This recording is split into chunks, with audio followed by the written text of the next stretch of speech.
Chapter শুরু করার পূর্বে একটা সাধারণ কোশ্চেন আমি সবার উদ্দেশ্যে রাখছি যে রাইট নাও আমি কি এখন স্থির, আমায় কি তুমি স্থির বলবে নাকি এখন আমায় গতিশীল বলবে?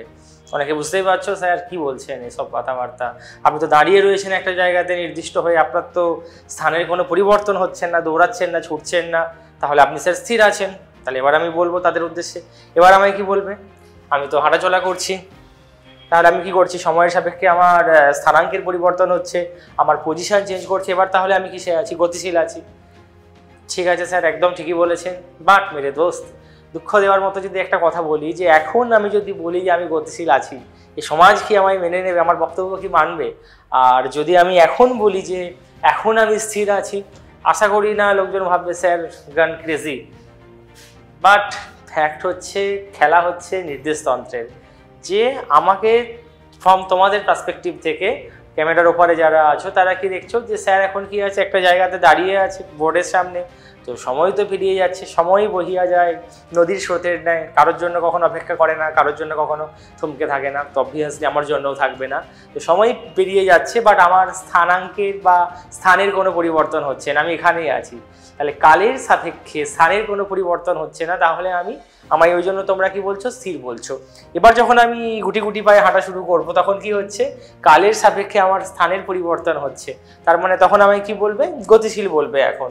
বাট মেরে দোস্ত একটা জিনিস খেয়াল রাখতে হবে, সেটা যে আমি এখন হয়তো তোমাদের সাপেক্ষে কি কালের সাপেক্ষে স্থানের কোনো পরিবর্তন হচ্ছে না, বাট তোমাদের মধ্যে কেউ যদি সায়েন্টিস্ট হয়ে স্পেসে চলে যায় বা চাঁদে চলে যায় সায়েন্টিস্টের কাজ করার জন্য, চাঁদে অন্য কিছু করার জন্য না, তো সেখান থেকে সে যখন আমায় দেখবে সে কি বলবে যে স্যার কোথায় স্থির আছে? পৃথিবী কি আর স্থির নাকি? পৃথিবী তো নিজের অক্ষের সাপেক্ষে ঘুরছে, তার মানে স্যার যেহেতু পৃথিবীর ওপরে রয়েছে তো স্যারও কি করছে? অক্ষের সাপেক্ষে ঘুরছে, অবভিয়াসলি ফ্যাক্ট এটা। তাহলে তার পার্সপেক্টিভ থেকে আমি কিসে আছি? আমি কিন্তু গতিশীল আছি। আপাত দৃষ্টিতে তোমাদের পয়েন্ট অফ ভিউ থেকে স্থির মনে হলেও কিন্তু সেই ভাই সাহেবের পয়েন্ট অফ ভিউ থেকে আমি গতিশীল। আর এভাবে ভেবে দেখতে পারো, যখন আমি হাঁটছি, যেটা সব থেকে বেস্ট এক্সাম্পল হচ্ছে যে দুটো ট্রেন যখন একই দিকে একই বেগে গতিশীল হয়, তখন একটা ট্রেনের জানলায় তুমি বসে অন্য ট্রেনের জানলার উইন্ডোর দিকে কাউকে তুমি দেখছো, তো তোমার পার্সপেক্টিভ থেকে মনে হবে যাকে তুমি দেখছো সে তখনও স্থির আছে। এবার মনে হতে পারে স্যার কোথায়? ট্রেনে তো ঝাঁকুনি হয়, রাস্তাগুলো গাছপালাগুলো সরে যায় মনে হয়, বাট যদি আমি এরকম পুরো জার্ক ফ্রি করে দিই, কোনো রকমের ঝাঁকুনি নেই, চারদিকে অন্ধকার করে দিই, তুমি পুরোপুরি কার দিকে ফোকাস করতে পারবে? ওই যে পাশের ট্রেনের উইন্ডো সিটে যে বসে আছে তার দিকে পুরোপুরি একদম ফোকাস করতে পারবে, তখন তোমার পার্সপেক্টিভ থেকে সে কিন্তু স্থির আছে। এবার ধরো আমি যদি প্ল্যাটফর্মে দাঁড়িয়ে থাকি, আমি তো জানি যে না দুটো ট্রেনই আগিয়ে গেছে, তার মানে আমার পয়েন্ট অফ ভিউ থেকে তুমিও গতিশীল আর যাকে দেখছো সেও গতিশীল, বাট একই সময়ে তোমার পয়েন্ট অফ ভিউ থেকে পাশের ট্রেনের উইন্ডো সিটে যাকে দেখছো সে কিন্তু স্থির। বোঝা গেল? এটাই হলো নির্দেশতন্ত্রের খেলা। একই সময়ে একজনের মনে হবে স্থির, একজনের মনে হবে গতিশীল, কারণ এটাকে ইংলিশে ফ্রেম অফ রেফারেন্স বলে। তো ফ্রেম অফ রেফারেন্স যদি আমরা চেঞ্জ করে দিই তাহলে কি হবে? মিনিংটাই কিন্তু পুরোপুরি বদলে যাবে। হ্যাঁ, এবার যদি বলি যে আমরা ওই জন্য বলে না জড়ত্রীয় নির্দেশতন্ত্র বা ভূমির সাপেক্ষে একটা নির্দেশতন্ত্র আমরা ধরে নিই, যে পৃথিবীটাকে আমরা কি ধরে নেবো? স্থির ধরে নেবো, যে না চাঁদ থেকে, এদিক থেকে, স্পেস থেকে ওসব দেখা দেখি কোনো ব্যাপার নেই, তুমি ভাই পৃথিবীর ওপরে আছো, পৃথিবীটাকেও ধরে নাও স্থির। তো ভূমির সাপেক্ষে যখন আমরা বলবো তো ভূমি স্থির ধরে নেবো, তার সাপেক্ষে আমরা বলবো যে সময়ের সাপেক্ষে যদি কোনো বস্তু তার স্থানাঙ্কের পরিবর্তন করে তাহলে তাকে আমরা গতিশীল বলবো। আর ভূমির সাপেক্ষে যদি কেউ তার স্থানাঙ্কের কোনো পরিবর্তন না করে, সময় তো বয়ে যাচ্ছে কোনো ব্যাপার না, তো তাহলে আমরা তাকে কি বলবো? তাকে আমরা স্থির অবজেক্ট বলবো। এখান থেকে এটাও বলা যায় যে চরম স্থিতি বা চরম গতি বলে কিছুই নেই, এই দুনিয়ায় বিশ্ব ব্রহ্মাণ্ড কিন্তু আপেক্ষিক, কারণ একই সময়ে তোমাদের সাপেক্ষে আমি স্থির আর একই সময়ে যে স্পেস থেকে আমায় দেখছে তার সাপেক্ষে আমি গতিশীল। দোগলাপান হয়ে গেল না? একবার একজন বলছে স্থির, একজন বলছে গতিশীল, তাহলে স্ট্যান্ড পয়েন্ট বলে কিছু নেই। তাহলে বলে দিতে হবে, যখন যাকে বলবে স্থির বা গতিশীল মেনশন করতে হবে ভাই এর সাপেক্ষে স্থির, এর সাপেক্ষে গতিশীল। ঠিক আছে? আর ট্রেনের এক্সাম্পলটা যাকে তুমি দেখছিলে, তোমার যে জানলার উইন্ডো সিট তার অপোজিটের ট্রেনের যে উইন্ডো সিট যেখানে ফোকাস তুমি করেছিলে সে কিন্তু তোমার সাপেক্ষে স্থির, বাট প্ল্যাটফর্মের থেকে যারা দেখছে ট্রেনটা চলে যাচ্ছে তাদের সাপেক্ষে কিন্তু সে গতিশীল। তাহলে এবার থেকে যখনই বলবে স্থির বা গতিশীল আমাকে মেনশন করে দিতে হবে যে আমি এখান থেকে বলছি, আমি জড়ত্বীয় নির্দেশতন্ত্র থেকে বলছি, আমি ভূমির সাপেক্ষে যে নির্দেশতন্ত্র তার যে ফ্রেম অফ সেখান থেকে বলছি, সেই ফ্রেম অফ রেফারেন্স থেকে বলছি। দেখো কে কখন কাকে কোথায় দেখবে সেটা তো আমাদের হাতে নেই, বাট একটা ব্যাপার কে দেখছে তার থেকেও বড় কথা কোথা থেকে দেখছে, সেই ভূমি থেকে দেখছে নাকি সে একটা চলন্ত বাসে যেতে যেতে দেখছে, নাকি চলন্ত বাইকে যেতে যেতে দেখছে, নাকি বাসের একটা সিটে বসে আরেকজনকে দেখছে, অনেক কিছুর উপরে নির্ভর করে। নির্দেশতন্ত্র মানে হচ্ছে সেই জিনিসটা মোটামুটি ভাবতে পারো। তবে 90% ক্ষেত্রে, 90% বলবো না, 70% ক্ষেত্রে কিন্তু ভূমির সাপেক্ষেই হয়। আর কখনো কখনো দেখবে লিফটের যে অঙ্কগুলো থাকবে এনএলএম মানে নিউটনস লস অফ মোশন যে চ্যাপ্টারগুলো আছে সেখানে কিন্তু কখনো তোমাকে লিফটের ফ্রেমে করতে হবে, কখনো একটা বেসিক্যালি দুটো হয়, একটাকে বলে জড়ত্বীয় নির্দেশতন্ত্র আর একটাকে বলে অজড়ত্বীয় নির্দেশতন্ত্র। তো ওই চ্যাপ্টারে ডিসকাস করবো, এখন কোনো ব্যাপার নেই। এখন এটুকুই ভাবো নির্দেশতন্ত্র মানে যে দেখছে তার থেকে বড় কথা সে কোনখান থেকে দেখছে, সে একটা চলন্ত জিনিসে যেতে যেতে দেখছে, মানে সমবেগে গতিশীল কোনো জিনিস থেকে দেখছে, নাকি মাটিতে বাস স্ট্যান্ডে দাঁড়িয়ে দাঁড়িয়ে কাউকে দেখছে। নির্দেশতন্ত্রকে আমরা মেনলি তাহলে তিনটের ভাগে ভাগ করা হয়, দেখতেই পাচ্ছ যে একমাত্রিক নির্দেশতন্ত্র, দ্বিমাত্রিক নির্দেশতন্ত্র আর একটা হয় ত্রিমাত্রিক নির্দেশতন্ত্র। যেটা পড়েছো মানে ওই স্থানাঙ্ক জ্যামিতি ছিল না, সেখানেরই একটা বেসিক্যালি পার্ট। মানে প্রিসাইসলি যদি আমি বলি একটা কেন্দ্রবিন্দু রয়েছে, একটা সরু একটা আমি দড়ি টাঙিয়ে দিয়েছি, এই জানলা থেকে এই জানলা পর্যন্ত একটা সরু দড়ি একদম সুতো, সেখানে যদি আমি একটা পিঁপড়েকে ছেড়ে দিই, তো পিঁপড়ের কাছে ভাই অকাত নেই যে এদিক সেদিক করে নড়ে বেড়াবে, তাকে কি করতে হবে ওই দড়ির দৈর্ঘ্য বরাবরই তাকে কিন্তু হাঁটতে হবে, নইলে নিচে পড়ে খেলা শেষ হয়ে যাবে তার। সেই ক্ষেত্রে ভেবে দেখো সে কি করবে, সেও কিন্তু স্থানের পরিবর্তন করছে, এমন নয় যে করছে না। তো এটা যদি আমি মধ্যবিন্দু ধরি 0,0 বলি, যদি আমি ধর 1 সেকেন্ড পরেও এখানে এলো, 2 মিটার এলো, 5 সেকেন্ড পরে ধর এখানটায় চলে গেল, তো বেসিক্যালি কি হচ্ছে একবার এখানে একবার এখানে, ওর স্থানাঙ্কের পরিবর্তন হচ্ছে কি হচ্ছে না, অবভিয়াসলি হচ্ছে। আর সময়ই তো লাগবেই, সময় কারোর জন্য অপেক্ষা করবে না, তাহলে এটার স্থানাঙ্ক কত হবে বলো, 2,0। এটা ধরো 3 মিটার, তো 3,0, ওটা হয়তো আবার 5 মিটার হয়ে গেল 5,0। এটার স্থানটাকে যদি আমি x1 বলি, এটাকে ধরো x2 বললাম, এটাকে আমি কত বলবো x3 বললাম। তো সময় যেভাবে যেভাবে পরিবর্তনশীল তার সাপেক্ষে সাপেক্ষে স্থানাঙ্কেরও কি হচ্ছে পরিবর্তন হচ্ছে। তো এটা দেখো এইভাবেই যে একমাত্রিক যে গতিটা দেখতে পাচ্ছ একটা সুতোর মধ্যে দিয়ে, বা তুমি একটা সরল রেখায় যাচ্ছ লং ড্রাইভে, কাউকে পিছনে বসিয়ে নিয়ে চিল করতে করতে যাচ্ছ, সেই ক্ষেত্রে কি হবে একদম সোজা সরল রেখা, কোনো বাঁকটাক কিছু নেই। প্রথমে তোমাকে এরকম হ্যান্ডেল ঘোরানোর তো কোনো দরকার নেই বাইকের। প্রথমে ধরো তুমি এই বিন্দুতে একটা কেন্দ্রবিন্দু ঠিক করলে, সেখান থেকে 1 ঘন্টা পরে হয়তো 30 কিলোমিটার অতিক্রম করলে, আরও 1 ঘন্টা পরে হয়তো 50 কিলোমিটার অতিক্রম করলে, শুধুমাত্র কি হবে কেন্দ্রবিন্দু সাপেক্ষে তোমার স্থানাঙ্কের পরিবর্তন হতে থাকবে। x1, তারপরটাকে আমি x2 বলবো, যেভাবে করেছো স্থানাঙ্ক জ্যামিতি তো নিশ্চয়ই পড়েছো, জানো ব্যাপারগুলো। তাহলে এটা হচ্ছে একমাত্রিকের জন্য শুধুমাত্র একটা অক্ষর দিয়ে আমি পুরো জিনিসটাকে প্রকাশ করতে পারবো, শুধু x অক্ষ দিয়ে হয়ে যাবে, এটা ভাবার কোনো কারণ নেই। স্যার শুধু x অক্ষ দিয়ে কি স্থানাঙ্ক হয় না, তুমি শুধু y ও নিতে পারো বা শুধু z অক্ষও নিতে পারো, নেওয়া নেই ধরাধরি সম্পূর্ণ ব্যক্তিগত ব্যাপার। দ্বিতীয়ত যেটা আছে সেটা হচ্ছে দ্বিমাত্রিক নির্দেশতন্ত্র।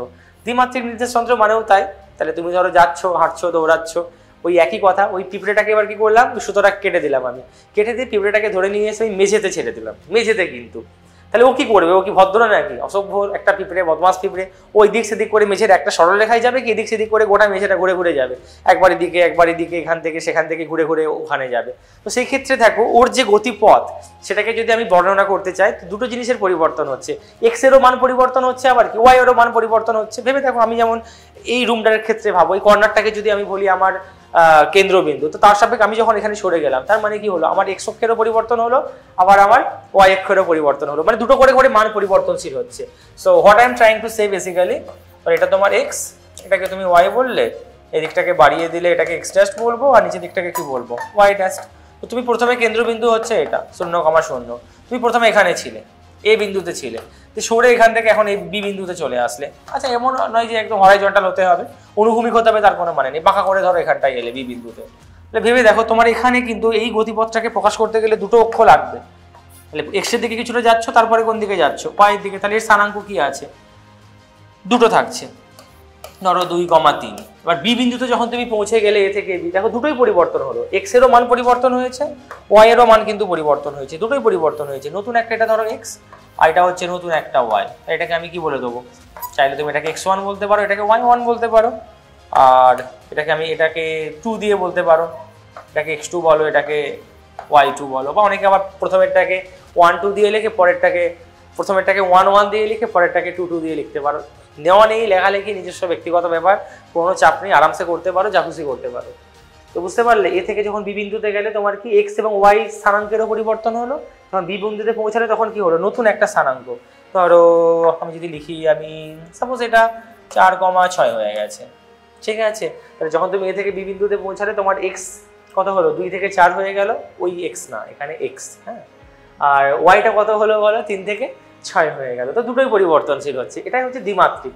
এবার ধর এখান থেকে আমি এখানে একটা বিন্দু নিলাম, তো আলটিমেট কি হবে, কেন্দ্রবিন্দুর সাপেক্ষে আমার শুধু এক্স এবং ওয়াই এর এই মানগুলো পরিবর্তনশীল। তুমি এখানটায় চলে এলে আর একটা অন্য মান, এখানটায় চলে এলে আরেকটা মান, এখানটায় চলে এলে আরেকটা মান, ওই কর্নারটায় চলে গেলে আরেকটা মান। তাহলে মনে মনে ভেবে না, পিঁপড়ের মাথায় কি দেওয়া আছে, এরকম একটা বাক্স দেওয়া আছে, বক্স, প্রথম বন্ধনী, তার মধ্যে কি এক্স আর ওয়াই এর মানটা লেখা আছে। যত পিঁপড়েটা আগাতে থাকবে কি হবে, এক্স এর মানগুলো আর ওয়াই এর মানগুলো পরিবর্তন হতে থাকবে, এখানটায় এখানটায় প্লাস মাইনাসও হবে, কারণ জানো এটা প্রথম পাত বলে কি হয়, পজিটিভ পজিটিভ, এখানে চলে আসলে কি হয়ে যাবে, মাইনাস প্লাস হয়ে যাবে, কারণ এক্সট্রা এখন ধরো এখানে যদি কোনো একটা বিন্দু নিই, ধরো -2,3, যখন এখানে চলে আসবে দুটোই মাইনাস, -3, -5 হয়ে গেল। আবার ধরো এখানে চলে আসলো, তাহলে কত হবে 5, ধরো এটা -4। তো এরকম ভাবে যেখানে সেখানে ঘুরুক না কেন, আবার কেন্দ্রবিন্দু চলে আসলে কত হবে 0, 0। তাহলে দুটো যে অক্ষ আছে, এক্স অক্ষ এবং ওয়াই অক্ষ, এই দুটো অক্ষ দিয়ে তার পুরো গতিপথটাকে আমি ব্যাখ্যা করতে পারবো। এটাকে আমরা কি বলবো, দ্বিমাত্রিক নির্দেশতন্ত্র, ঠিক আছে। তাহলে যখন পিঁপড়েটা সরল রেখায় যাচ্ছিল, দড়ি দিয়ে বাঁধা, দড়ির মধ্যে যখন ছেড়ে দিয়েছিলাম তখন কি ছিল, একমাত্রিক। যখন ওকে আমি মেঝেতে ছেড়ে দিলাম বা তুমি একটা দেওয়ালে ছেড়ে দিলে, তখন সেটাকে আমরা কি বলবো, দ্বিমাত্রিক। এই যে বোর্ডটা দেখতে পাচ্ছি, বোর্ডটাও কিন্তু দ্বিমাত্রিক, ভেবে দেখো ভালো করে। একটা পিঁপড়েকে দিলে ও কি সরল রেখায় যাবে নাকি এদিক সেদিক, এখানে ঘুরে ফিরে এদিক সেদিক করে এভাবে যাবে। তার মানে এটাকে আমরা কি বলবো, দ্বিমাত্রিক। দেখতে ভালো লাগছে, মুছে দিলাম। আর ত্রিমাত্রিক কখন হবে মেরে দোস্ত, ত্রিমাত্রিক হচ্ছে যে এবার পিঁপড়েটাকে তুমি কি করলে, দুটো ডানা ফিরিয়ে দিলে, ঠিক আছে। বলেন এটা কি, অতিবার বেরো না, কি একটা আছে না, এই আমাদের কাকার ডায়লগ, আশা করি বুঝতে পারছো কোন কাকার কথা বলছি আমি, হ্যাঁ, যে শুটিয়ে লাল করে দেয় সবাইকে। তো হোয়াট এভার, তো পিঁপড়ের যদি ডানা দেওয়া থাকে, ডানা দেওয়া থাকলে কি অত জেন্টেলম্যান নাকি, শুধু মেঝেতে মেঝেতে ঘুরে বেড়াবে নাকি, নাকি কবি কবি পঞ্ছি বানু উড়তি ফিরু মস্ত গগন মে করে করে কি করবে, একবার দুবার উঠবে আবার মেঝেতে বসবে। তার মানে ওর গতিপথটা তখন কি হবে দেখো, প্রথমে যাচ্ছিল যেতে যেতে উড়ে গেল ওরে, ঘুরে ঘুরে আবার এখানটাতে, আবার উড়ে গেল এখানে, এখানে ফিরে এসে আবার কোথায় আসলো, আবার এখানে, এরকম করে যাবে কি যাবে না বলো। তাহলে এই যে গতিপথটা, এখানটা কিন্তু নেই, এখানে ডট ডট দিয়ে দিলাম, এখানটাতেও কিন্তু ও নেই, ভাই সব হাওয়া হয়ে গেছে, কোথায় আছে, এখানে এসেছে। তাহলে এই ধরনের গতিপথ দেখো, শুধু যদি এরকম এখানে প্লেনে থাকতো, এই তলে যদি থাকতো, তাহলে আমরা কি বলতাম, দ্বিমাত্রিক। এক্স এবং ওয়াই অক্ষ দিয়ে এই গতিপথটাকে বর্ণনা করা যেত। বাট এই ক্ষেত্রে বুঝতে পারছো যে শুধু এক্স আর ওয়াই অক্ষ দিয়ে পারবে না বর্ণনা করতে। এই গতিপথটাকে বর্ণনা করতে গেলে তোমার এক্স অক্ষ ওয়াই অক্ষের সাথে সাথে আবার জেড অক্ষকেও নিতে হবে। তাহলে এটাকে আমরা কি বলবো, তিনমাত্রিক। ধরো এক্স তো থাকবেই, ওয়াই তো থাকবেই, যেটা আগের মতো তো ছিল, তার সাথে আবার ও কি করছে, এখানে চলে আসছে। তো এইখানের জন্য আমি কি করবো, এটাকে তো ওইরকম ভাবে টেনে একটা অক্ষ বানানো আমার পক্ষে সম্ভব নয়। এটাকে আমি এভাবে দেখাচ্ছি, বাস্তবে বোঝার ব্যাপার আছে ভাই সাহেব, এটা কিন্তু এরকম ভাবে দেখা ঠিক না। জেডটা এভাবে রয়েছে বেসিক্যালি, তিনটে এক্সটা এদিকে আছে, ওয়াইটা এদিকে আছে, জেডটা কিন্তু এদিকে আছে। এখানে ভাই বানানো আমার অকাতের বাইরে, সম্ভব নয়। ওই জন্য আমি জেডটাকে কিভাবে দেখিয়েছি এটা। আর এই তিনটে হচ্ছে অক্ষগুলো কি পরস্পরের সাথে 90 ডিগ্রিতে থাকবে, লম্ব থাকবে। মানে এখান থেকে এটা দেখে মনে হচ্ছে এটা স্থূলকোণ, বাট অ্যাকচুয়ালি ওটাও কিন্তু একটা 90 ডিগ্রি, আর এটাও কিন্তু একটা 90 ডিগ্রি। মানে দেওয়ালের কোণ, সব থেকে বেস্ট এক্সাম্পল দেওয়ালের কোণটা হচ্ছে এই যে ত্রিমাত্রিক নির্দেশতন্ত্র দেখতে পাচ্ছ, তার বেস্ট এক্সাম্পল। ওটাকে কেন্দ্রবিন্দু ধরে নাও, এই বিন্দুটাকে, শুধু একটা দিক না, এদিকটাও তুমি নিতে পারো, এটাকে কি বলবে, এক্স ড্যাশ। তোলার দিকটাকেও নিতে পারো, সেটাকে কি বলবে, ওয়াই ড্যাশ। আর ভেতরের দিকটা, যেটা কিন্তু বাইরের দিকে আছে, ভেতরের দিকটাকে মানে এইভাবে ভেতরে যেটা রয়েছে, সেটাকে আমরা কি বলবো, জেড ড্যাশ। এভাবে দেখানোটা কিন্তু ব্যক্তিগত আমার পছন্দ নয়, এটাতে ভালো ফিল আসে না, মনে মনে ভেবে নাও এভাবে রয়েছে। আমি তো পার্সোনালি, আচ্ছা বাই দা ওয়ে, তোমরা ভেক্টর তো পড়েই নিয়েছো, ভেক্টর যখন পড়েছো নিশ্চয়ই ডট ক্রস সম্পর্কে ভালো আইডিয়া আছে। ডট মানে কি বোঝায়, আউটওয়ার্ড মানে বাইরের দিকে। কি করছে, একদম ওই দেওয়ালের ভেতর থেকে কেউ একটা বেরিয়ে আসছে, তো সেটাকে আমরা কি দিয়ে প্রকাশ করব, নিশ্চয়ই জানো, ডট দিয়ে প্রকাশ করব, তাই তো। ধরো একটা বড় টানেল আছে, টানেলের ভেতর মানে ভেতর থেকে একটা ট্রেন হেডলাইট জ্বালিয়ে আসছে, টানেলের ভেতর থেকে ট্রেন হেডলাইট জ্বালিয়ে আসছে, এটাকে আমরা কি বলবো, বহির্মুখী, বাইরের দিকে। বানানটা ঠিক আছে, বহির্মুখী, ইয়েস। এবার ধরো ওই ট্রেনটা ঢুকে যাচ্ছে টানেলটার ভেতরে, তাহলে সেটা ট্রেনের পিছনে কি থাকে, বড় করে একটা ক্রস থাকে না, ক্রস থাকা মানে কি হবে, অন্তর্মুখী, ভেতরের দিকে ঢুকছে, মানে ওটাকে আমরা কি বলবো, ইনওয়ার্ড, ঠিক আছে, অন্তর্মুখী। এটাকে আমরা কি বলবো, ডট মানে হচ্ছে আউটওয়ার্ড বা বহির্মুখী, আর ক্রস মানে কি হলো, অন্তর্মুখী বা ভেতরের দিকে ঢুকে যাচ্ছে। তো এখানে এভাবে আমার তো মনে হয় পার্সোনালি এভাবে করা উচিত, আমি এটা প্রেফার করি। এভাবে তুমি দেখিয়ে দেবে, যে বুঝতে পারবে, আশা করি বুঝতেই পারছো এটা এক্স এটা ওয়াই। জেডটাকে এভাবে না টেনে এখানে একটা তুমি ডট করে দাও, দিয়ে জেড লিখে দাও, যে বোঝাচ্ছে ঠিক বুঝে যাবে। তুমি এরকম ভাবে দিয়েছো মানে জেডটা কোন দিকে দেখাচ্ছ, এই দিক দিয়ে, যেটা অ্যাকচুয়ালি এভাবে করা উচিত। এভাবে বাঁকিয়ে দেওয়া মানে ঠিক ফিল আসে না, না। আর তাহলে জেডটা এদিকে আছে, তাহলে জেড ড্যাশ কোন দিকে আছে, এই স্ক্রিনটার ভেতরের দিকে আছে। এক্স ডান দিকে আছে মানে এক্স ড্যাশ কোন দিকে আছে বলো, বাঁ দিকে রয়েছে। আর ওয়াই এদিকে আছে মানে ওয়াই ড্যাশ কোথায় আছে বলো, এখানে রয়েছে। সিম্পল জিনিস, আশা করি বুঝতে কারো কোনো অসুবিধা নেই। এখানে দেখতে পাচ্ছ আমি আলাদা করে দুটো নির্দেশতন্ত্র বানিয়ে নিয়েছি, একটা দ্বিমাত্রিক বানিয়েছি আর তার পাশে আমি কি করেছি একটা ত্রিমাত্রিক বানিয়েছি। এবার ধর আমি একটা পয়েন্টকে প্রকাশ করব, যে কোনো একটা বিন্দু, ধরো ওই যে ওই পিঁপড়েটা ছিল না, মনে আছে, প্রথমে ওই কর্নারটাকে আমি কি ধরেছি, কেন্দ্রবিন্দু ধরে নিয়েছি, যেটা এর জন্য কোনটা, এই বিন্দুটাকে আমি কেন্দ্রবিন্দু ধরেছি, দিয়ে বললাম যা ভাই যা, তুই ঘুরে বেড়া একটু, দিল খুলে জিলে আপনি জিন্দেগি, যা সিমরান যা, আমরা কি বলবো, যা পিঁপড়ে যা, জিলে আপনি জিন্দেগি। ঠিক আছে, তো ভাই সাহেব কি করবে, একটুক্ষণ পরে গিয়ে কি দেখলাম যে ভাই সাহেব এখানে চলে এসছে। ঠিক আছে, আর কেন্দ্রবিন্দুকে আমরা কিভাবে প্রকাশ করবো, 0,0, এটা সবাই জানো। আর ও যেখানে এসেছে ধরো যে কোনো একটা বিন্দু, আমি নাম তো যা খুশি দিতে পারি, 1,1 তুমি চাইলে এখানে দিতে পারো, প্লাস মাইনাস যাই হোক ব্যাপারটা একই থাকবে, দুঃখ পাওয়ার কোনো কারণ নেই, সিম্পল জিনিস। ধরো এই বিন্দুতে যখনও থাকবে, ধরো পি বিন্দুতে চলে এসেছে ভাই সাহেব, তাহলে x, y তুমি চাইলে 2,3 নিতে পারো। আর এটাকে আমরা কি বলবো, কেন্দ্রবিন্দুকে ও দিয়ে প্রকাশ করব, তাই তো। এবার আশা করি ভেক্টরে পড়েছো এটা, কেন্দ্রবিন্দু থেকে পি বিন্দু যেখানে আছে পিঁপড়েটা, একটা যদি ডাইরেক্ট সরলরেখা দিয়ে জয়েন করে দিই, সেটাকে আমরা কি বলবো, স্থানাঙ্ক ভেক্টর। মনে পড়ছে, আর ভেক্টর দিয়ে প্রকাশ করা হয়, এটা আশা করি সব জানার কথা সবার। কিন্তু এটা তাহলে আর ভেক্টর দিয়ে প্রকাশ করবো ডাইরেক্ট যখন জয়েন করব। কিন্তু পি বিন্দুতে পৌঁছাতে গেলে অ্যাকচুয়ালি তো ডাইরেক্ট যেতে পারবো না, আমি দুটো পরিবর্তন হয়েছে। যেহেতু এটা দ্বিমাত্রিক, আমাকে প্রথমে কি করতে হয়েছে, এক্স এর দিকে কিছুটা দৈর্ঘ্য অতিক্রম করতে হয়েছে, তারপরে কোন দিকে অতিক্রম করতে হয়েছে বলো, ওয়াই এর দিকে কিছুটা দৈর্ঘ্য অতিক্রম করতে হয়েছে। তো এভাবেই আমি লিখবো। আর এক্স অক্ষের ব্যক্তিগত পার্সোনাল একক ভেক্টর বা ইউনিট ভেক্টর যেটাকে আমরা বলি, সেটা কি হয়, you can remember I hope so, I cap. মনে পড়ছে, আই ক্যাপ কি, এক্স অক্ষের ব্যক্তিগত একক ভেক্টর। তাহলে যে যখন এক্স অক্ষের দিকে শুধুমাত্র যাবে, তাকে আমরা কি দিয়ে প্রকাশ করব, আই ক্যাপ দিয়ে শুধুমাত্র প্রকাশ করব। তাহলে যদি এক্স ড্যাশের দিকে যায়, মাইনাস এক্স অ্যাক্সিসের দিকে যায়, তখন আমরা কি করব, মাইনাস আই ক্যাপ। যে ওয়াই অক্ষের দিকে যাবে তাকে দিয়ে কি দিয়ে প্রকাশ করব, জে ক্যাপ। আর ওয়াই ড্যাশের দিকে গেলে কত দিয়ে প্রকাশ করব, মাইনাস জে ক্যাপ। এগুলো কিন্তু জানো আশা করি, একক ভেক্টর মানে নিজস্ব। এই I cap, J cap, K cap কিন্তু একদম স্ট্যাম্প দিয়ে রেজিস্ট্রি করা একদম লোক। এগুলো শুধুমাত্র এক্স অক্ষ, ওয়াই অক্ষ এবং জেড অক্ষের জন্য ব্যবহার করতে পারবে। তুমি বলবে স্যার আমি তো দক্ষিণ পূর্ব দিকে যাব, তার জন্য আই ক্যাপ লাগাবো। ওগুলোর জন্য তুমি অন্য কিছু নাও ভাই, এত তো অ্যালফাবেট পড়ে রয়েছে, A1 নাও, A2 নাও, N1 নাও, যা খুশি নিতে পারো। আর যখনই তুমি স্থানাঙ্ক ভেক্টর এরকম ভাবে এক্স অক্ষ, ওয়াই অক্ষ লিখবে, এক্স অক্ষের ব্যক্তিগত আই ক্যাপ হয়ে যাবে, ওয়াই এর জন্য জে ক্যাপ, আর জেড এর জন্য কত হয়, কে ক্যাপ। তাহলে এটাকে ভেক্টর আকারে প্রকাশ আমি কিভাবে করব, তাহলে এক্স এর দিকে দেখো কত ঘর গেছে, 2 ঘর গেছে, মানে 2 মিটার, 2 মিটারই ধরছি আমি। ওয়াই দিকে গেছে কত, 3 মিটার। তাহলে আমি আর ভেক্টর কিভাবে লিখবো, নিশ্চয়ই ওখানে পড়েছো, কত হবে, 2i ক্যাপ প্লাস কত হবে বলো, 3j ক্যাপ। ঠিক আছে, আর এটাকে কি বলবো আমরা, স্থানাঙ্ক ভেক্টর। এটা তো ভেক্টর প্রকাশ। এবার বলতে মনে হতে পারে স্যার তাহলে এই মানটা কত হবে স্যার, কতটা ট্রাভেল করেছে, এটাও আশা করি পড়েছো ওখানে, যে মড করতে হয়। মড করলে কত হয়, দূরত্বের যে ফর্মুলাটা ক্লাস 9-এ ছিল আই থিঙ্ক, তাই না, √x2 - x1 square plus y2 - y1 square. আর যেহেতু এটা কেন্দ্রবিন্দু, একটা 0,0 আছে, সূত্র কি হয়ে যাবে, x - 0 square plus y - 0 square. তাহলে x square plus y square. আর এখানে x এর মান কত আছে বলো, 2 স্কয়ার মানে 4 প্লাস 3 স্কয়ার মানে কত হবে, 9। তাহলে √13 মিটার। সব থেকে সহজ একটা জিনিস। তাহলে তুমি এভাবে আই ক্যাপ, জে ক্যাপ আকারে রিপ্রেজেন্ট করতে পারো এটাকে। আর যা খুশি করা যায়, ভেক্টর ফর্মে লিখতে পারো। তার কতটা লেন্থ ট্রাভেল করবে, কতটা দৈর্ঘ্য অতিক্রম করবে, সেটা তুমি বের করতে পারো। যাবতীয় জিনিস এখান থেকে করা যাবে, চাপ নেওয়ার কিন্তু কোনো কারণ নেই। ত্রিমাত্রিক নির্দেশতন্ত্রের জন্য একই ব্যাপার। ধরো এখানে তুমি একটা পয়েন্টকে নিয়েছো, আমি পি পয়েন্ট নিলাম। তাহলে এখানে যেহেতু এটা ত্রিমাত্রিক নিচ্ছি, মানে ওই পিঁপড়ের যখন ডানা দিয়ে দেওয়া হয়েছিল, ডানা গজিয়ে গেছিল, তখন ওর কাছে কি আছে, 3টেই আছে, এক্সও থাকবে, ওয়াইও থাকবে, আর জেডও থাকবে। ধরো এটা 2, এটা 3, এটা 5, আমি ধরে দিচ্ছি। ধরাধরি সম্পূর্ণভাবে ব্যক্তিগত ব্যাপার, পূর্ণ স্বাধীনতা রয়েছে। তুমি কাকে ধরবে, কাকে ছাড়বে জানি না, ছাড়াতে কতটা স্বাধীনতা রয়েছে, বাট ধরাতে তো অবশ্যই স্বাধীনতা আছে।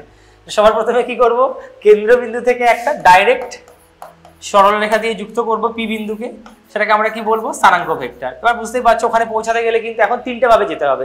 প্রথমে কিছুটা যেতে হবে এক্স অক্ষের দিকে, কিছুটা যেতে হবে ওয়াই অক্ষের দিকে, তারপরে ওপরের দিকে উঠতে হবে, মানে জেড অক্ষের দিকে যেতে হবে। তাহলে এটাকে যদি আমি প্রকাশ করি স্থানাঙ্ক ভেক্টর আকারে, কিভাবে লিখবো বুঝতেই পারছো। এক্স এর দিকে কিছুটা অ্যামাউন্ট, তাহলে এক্স এর নিজস্ব ব্যক্তিগত একক ভেক্টর কত হয় আই ক্যাপ, তাহলে এটা কত লিখবো এক্স আই ক্যাপ, ওয়াই এর জন্য কত হবে বলো y j cap plus z k cap. মান যদি তুমি বসিয়ে দাও তাহলে কত হবে 2i ক্যাপ, কারণ এক্স এর দিকে কত ঘর 2 মিটার, ওয়াই এর দিকে কত আছে 3, আর জেড এর দিকে কত আছে বলো 5, তো ওয়াই এর দিকে কত আছে 3j ক্যাপ, এটা হবে 5k ক্যাপ। এবার নেক্সট বলতে পারে যে স্যার এটা লিখলেন তো বুঝলাম, ভেক্টর আকারে তো প্রকাশ করেছেন, ওই দৈর্ঘ্য কত হবে? ডাইরেক্ট যদি আমি কেন্দ্রবিন্দু থেকে পিঁপড়াটা এখন যেখানে আছে ডাইরেক্ট যদি একটা ফিতে নিয়ে একটা দড়ি নিয়ে যদি আমি মাপি, তাহলে ওই দড়িটার দৈর্ঘ্য কত হবে? সেটার জন্য কি করবো আমরা, এটার মডিউলাস ভ্যালু বের করে নেবো, আর মড। তাহলে আর মড কত হবে জানো ফর্মুলা? যেহেতু কেন্দ্রবিন্দু থেকে দূরত্ব বের করছি, তাহলে সূত্র কি হবে? অরিজিনাল সূত্রটা মনে আছে? যে কোনো যদি অন্য বিন্দু হতো, এটা একটা যে কোনো বিন্দু, এটা একটা যে কোনো বিন্দু, তার জন্য সূত্র কি ছিল? দূরত্বের সূত্র মনে পড়ছে? আন্ডার রুট বা root x2 minus x1 square plus y2 minus y1 square plus z2 minus z1 square. কিন্তু যেহেতু একটা 0 0 0, তাহলে শুধুমাত্র কি থাকবে? একটা থাকবে। তাহলে কত হবে x minus 0 square, x square লিখে দেবো, y মাইনাস 0 স্কোয়ার কে y স্কোয়ার লিখে দেবো, z মাইনাস 0 স্কোয়ার কে z স্কোয়ার লিখে দেবো। তাহলে এটাই হলো কি ডাইরেক্ট ওই যে স্থানাঙ্ক ভেক্টরটা যেটা লিখেছি তার মানটা। আর এভাবে যখন I cap J cap K cap দিয়ে লিখবে তখন হচ্ছে তার প্রকাশ, তাকে ওভাবে আমরা ভেক্টর আকারে প্রকাশ করি। এবার আমরা ফিরবো আমাদের অরিজিনাল চ্যাপ্টারে, যেটা ছিল বেসিক্যালি কি একমাত্রিক গতি, মানে কোনটা? যেটা হচ্ছে একটা সরল রেখা দিয়ে মানে একটা দড়ি বেঁধে দিয়েছিলে, দড়িতে পিঁপড়েকে ছেড়ে দিয়েছিলে, পিঁপড়েটা কি দড়ির একটা প্রান্ত থেকে টুক টুক টুক টুক টুক টুক করে হাঁটতে হাঁটতে আর একটা প্রান্তে চলে এলো, বা তুমি কাউকে পিছনে চাপিয়ে লং ড্রাইভে যাচ্ছ, একটা স্ট্রেট হাইওয়ে, একদম সরল হাইওয়েতে যাচ্ছ। সরল রেখার মনে কোনো বাঁক নেই, কোনো সাদা কালো নেই, একদম পুরো সাদাই সাদা, কোনো কালো নেই। ওকে, তাহলে একটা যদি সরল রেখাতে যেতে থাকো তখন কি হবে? একটা সময় ধরো তুমি 1 কিলোমিটার, একটুক্ষণ পরে 3 কিলোমিটার বাড়িয়ে দিলে 4 কিলোমিটার, সে কিভাবে যাবে সেটা তো তোমার ব্যক্তিগত ব্যাপার। তাহলে এবার আমরা আসল জিনিসটাই ফিরবো, যে একটা সরল রৈখিক গতি যখন হবে বা একমাত্রিক গতি, এগুলোকে আমরা কি বলবো? একমাত্রিক গতি বলবো। তো কেন্দ্রবিন্দুতে একটা ধরতে হবে, যেটাকে আমি কি ধরে নিলাম? কেন্দ্রবিন্দু বা অরিজিন ধরে নিলাম, 0 দিয়ে ওটাকে আমি রিপ্রেজেন্ট করেছি। ওকে, তো এবার দেখো এটাকে প্রকাশ আমি কিভাবে করব? এটা এক্স অক্ষ, এটা কি এক্স ড্যাশ, বুঝতেই পারছো।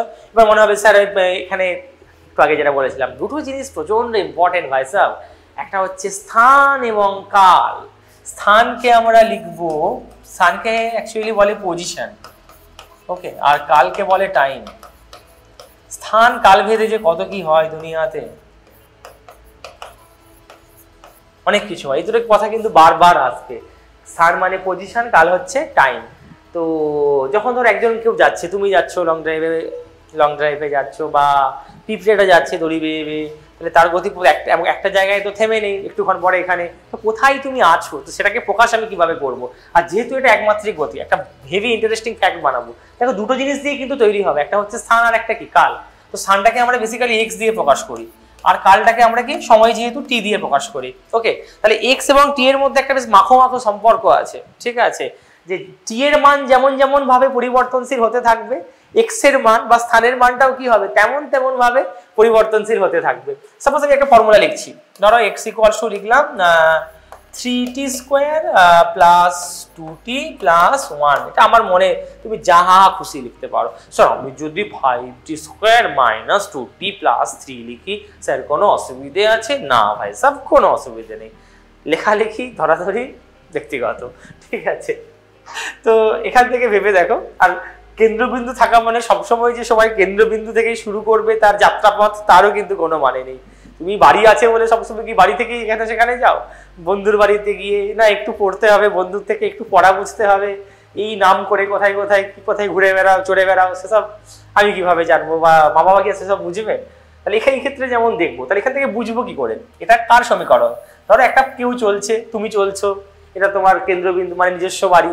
এবার বাড়ি থেকে কোন দিক থেকে টান অনুভব করো সেটা তো আমি জানি না, বাড়ি থেকে হতে পারে ডান দিক দিয়ে টান অনুভব করো, তাহলে ডান দিক দিয়ে যাবে, কখনো কখনো আবার হয়তো বাদিক দিয়ে কেউ আছে, সেদিক থেকে টান অনুভব করো, তখন আবার বাদিক দিয়ে যাবে। তো সেটা কি করে বুঝবো যে কোনখান থেকে শুরু করেছো? আর বাড়ি থেকেই যে যাচ্ছ কিনা সেটাই বা কি করে বুঝবো?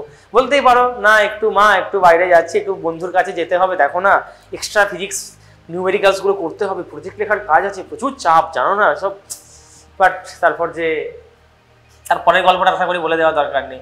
ধরে না আমি যখন দেখবো যে চেক করবো যে তুমি কোথায় কোথায় গেছো, কোন দিকে ঢু মেরে বেরিয়েছো, সবার প্রথমে কি দেখবো যে শুরুটা কোনখান থেকে করেছো, বাড়ি থেকে, নিজের বাড়ি থেকে শুরু করেছো নাকি তার বাড়ি। তার বাড়ি মানে বন্ধুর বাড়িও হতে পারে আবার, না তার মানে স্পেশাল ব্যক্তির বাড়িও হতে পারে।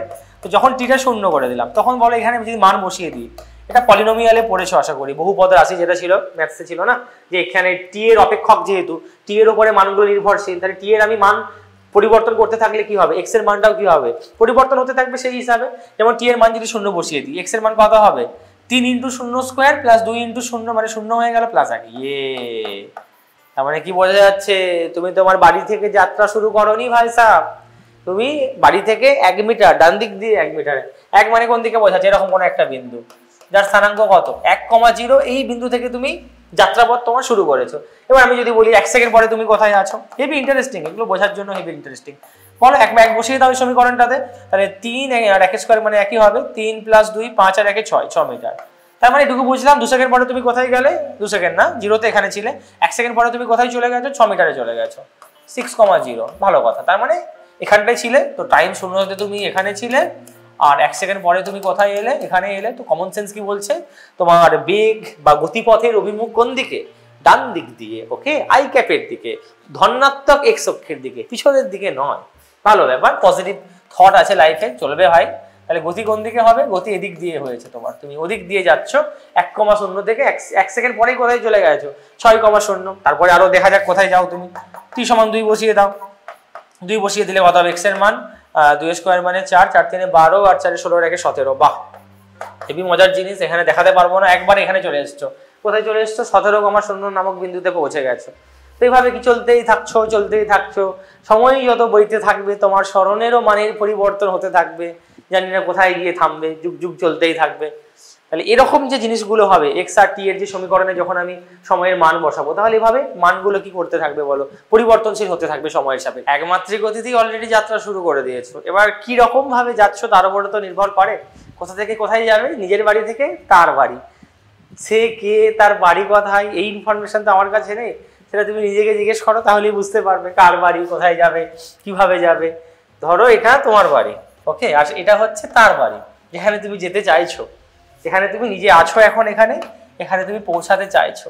তাহলে ভেবে দেখো, তার নিজের বাড়ি থেকে তার বাড়িতে পৌঁছানোর জন্য একটা রাস্তা আছে নাকি আমি অনেক রকম ভাবে যেতে পারি। সাপোজ তুমি যদি কলকাতা থেকে দুর্গাপুর যাবে, তো একটা রাস্তা নিশ্চয়ই নেই, অনেক রাস্তা আছে, তুমি হাইওয়ে দিয়ে যেতে পারো, এদিক দিয়ে মেদিনীপুর হয়ে ঘুরে যেতে পারো, এদিকে আরামবাগ হয়ে যেতে পারো, আরো জানি না কতগুলো এরকম রাস্তা রয়েছে, প্রচুর তো রাস্তা রয়েছে, ঠিক কিনা। তাহলে তুমি এই রাস্তাটাতে গিয়ে এরকম ভাবে ঘুরে দিকে এলে, এদিকে মেদিনীপুর হয়ে এখান থেকে ঘুরে আসলে, তুমি তারপরে এদিক থেকে ঘুরে এদিক থেকে আসলে, আরো কত আছে। কেউ বলো না আমি একটু শিলিগুড়িতে আছি, শিলিগুড়ি দিকে ঘুরে একটু শিলিগুড়ি বালির সাথে দেখা করে আবার ঠান্ডা কুল হয়ে তারপরে আবার একটু দুর্গাপুরে এসে কাজের কাজ করবো, সে তো তাহলে যাত্রাপথটা কি হবে বুঝতেই পারছো, সেটা এখানে এই ডিজিটাল বোর্ডেও ধরবে না বোধ হয়, আর দুটো লাগাতে হবে তবে হয়তো দেখাতে পারবো। তাহলে আলটিমেট কি হলো, তুমি নিজের বাড়ি থেকে তার বাড়িতে পৌঁছালে অনেকগুলো, একটা রাস্তা আছে কি অনেকগুলো রাস্তা আছে, আর যে রাস্তায় তুমি যাচ্ছ, যে পথ তুমি অতিক্রম করছো, এই পথ যদি না শেষ হয়, হবে পৌঁছাতে হবে তো, পথ শেষ হতে হবে না, তারপরে তাকে বাইকে চাপিয়ে নিয়ে তার এই পথ যদি না শেষ হয় তাহলে কেমন হতো তুমি বলো তো, তারপরে হবে, আগে তো গিয়ে দেখা করো, তারপর না হয় পরের কথা। তো এই যে পথে তুমি যাচ্ছ, এই পথগুলোকে বলা হবে অতিক্রান্ত দূরত্ব, ঠিক আছে মেরে দোস্ত, মনে থাকবে। তাহলে দূরত্ব কি জিনিস, যে রাস্তা দিয়ে বা যে পথ দিয়ে আমরা একটা বিন্দু থেকে আরেকটা বিন্দুতে পৌঁছাবো, সেই যে দূরত্বটা, ঘুর পথটা, বাঁকা পথটা, আর হতেই পারে সেই বাঁকা পথটাকে আমরা কি বলবো বলো, অতিক্রান্ত দূরত্ব। এবার দ্বিতীয় যেটা আছে সেটা হচ্ছে মরণ নয়, এটা হচ্ছে স্মরণ, দন্তস্ব লেখা আছে, এটা একটা মরণ, ঠিক আছে। স্মরণ মানে হচ্ছে এবার এত ঘুরে টুরে যাওয়ার থেকে, আচ্ছা এখন দুয়ারে সমাধান হচ্ছে, পিসিকে বললে পিসি একটা কুচি করে একটা রূপয়ে বানিয়ে দিন না কলকাতা থেকে দুর্গাপুর পর্যন্ত, একবারে কলকাতায় একটা বড় করে পিলার বানাবেন, একবারে দুর্গাপুরে একটা ডাইরেক্ট পৌঁছে যাব, কোনো রকমের বাঁকটাকের কোনো ব্যাপার নেই, টানা টানি বাঁকাবাঁকির কোনো জায়গা নেই, ডাইরেক্ট পৌঁছে যাবো ওইখানে। তো সেটা যদি করা হয় ভেবে দেখো, তাহলে এই যে রাস্তাটা, এই তিনটের মধ্যে সব থেকে শর্টকাট রাস্তা কোনটা হবে ভেবে দেখো, ডাইরেক্ট যেটা হবে। তুমি একদম পিসি যে রোপওয়েটা বানিয়ে দিয়েছে, তাহলে রোপওয়েতে করে যদি তুমি যেতে পারো কখনো, সেই রোপওয়ের যে রাস্তাটা হবে সেটা কি হবে, সব থেকে শর্টকাট। আর এই রাস্তাটাকে আমরা কি বলবো, সরণ বলবো। আর যেগুলো দিয়ে ঘুরে ঘুরে ঘুরে ঘুরে যাচ্ছি, মেদিনীপুর হয়ে, আরামবাগ হয়ে, কি হাইওয়ে দিয়ে, তো সেই রাস্তাগুলোকে আমরা কি বলবো, দূরত্ব নামক রাস্তা। আর তাহলে বেসিক্যালি ভাবতে গেলে এক প্রকার কি, সরণ হচ্ছে দূরত্বের ছোট ভাই, তাই না? সরণ কি হচ্ছে, দূরত্বের ছোট ভাই। দূরত্বগুলো মোটামুটি বড় হবে, আর সব থেকে ছোটটাকে আমি কি বলবো, সরণ বলবো। এবার অনেকের মনে ডাউট থাকতে পারে, স্যার এটা কি কখনো সম্ভব যে দূরত্ব আর সরণ সেম হতে পারে? ইয়েস, আলবাত হতে পারে, কেন হতে পারে না। তুমি একটা একদম সরল রৈখিক পথে হাঁটছো, একদম স্ট্রেট সোজা রাস্তায়, কোনো বাঁক নেই। তাহলে ভেবে দেখো তুমি একটা জায়গা থেকে পরের স্টপেজটাতে গেলে, পরের স্টপেজটা তুমি দেখতেও পাচ্ছ, সোজা রাস্তা, তো বাঁক থাকলে তো নয় দেখতে পাবো না।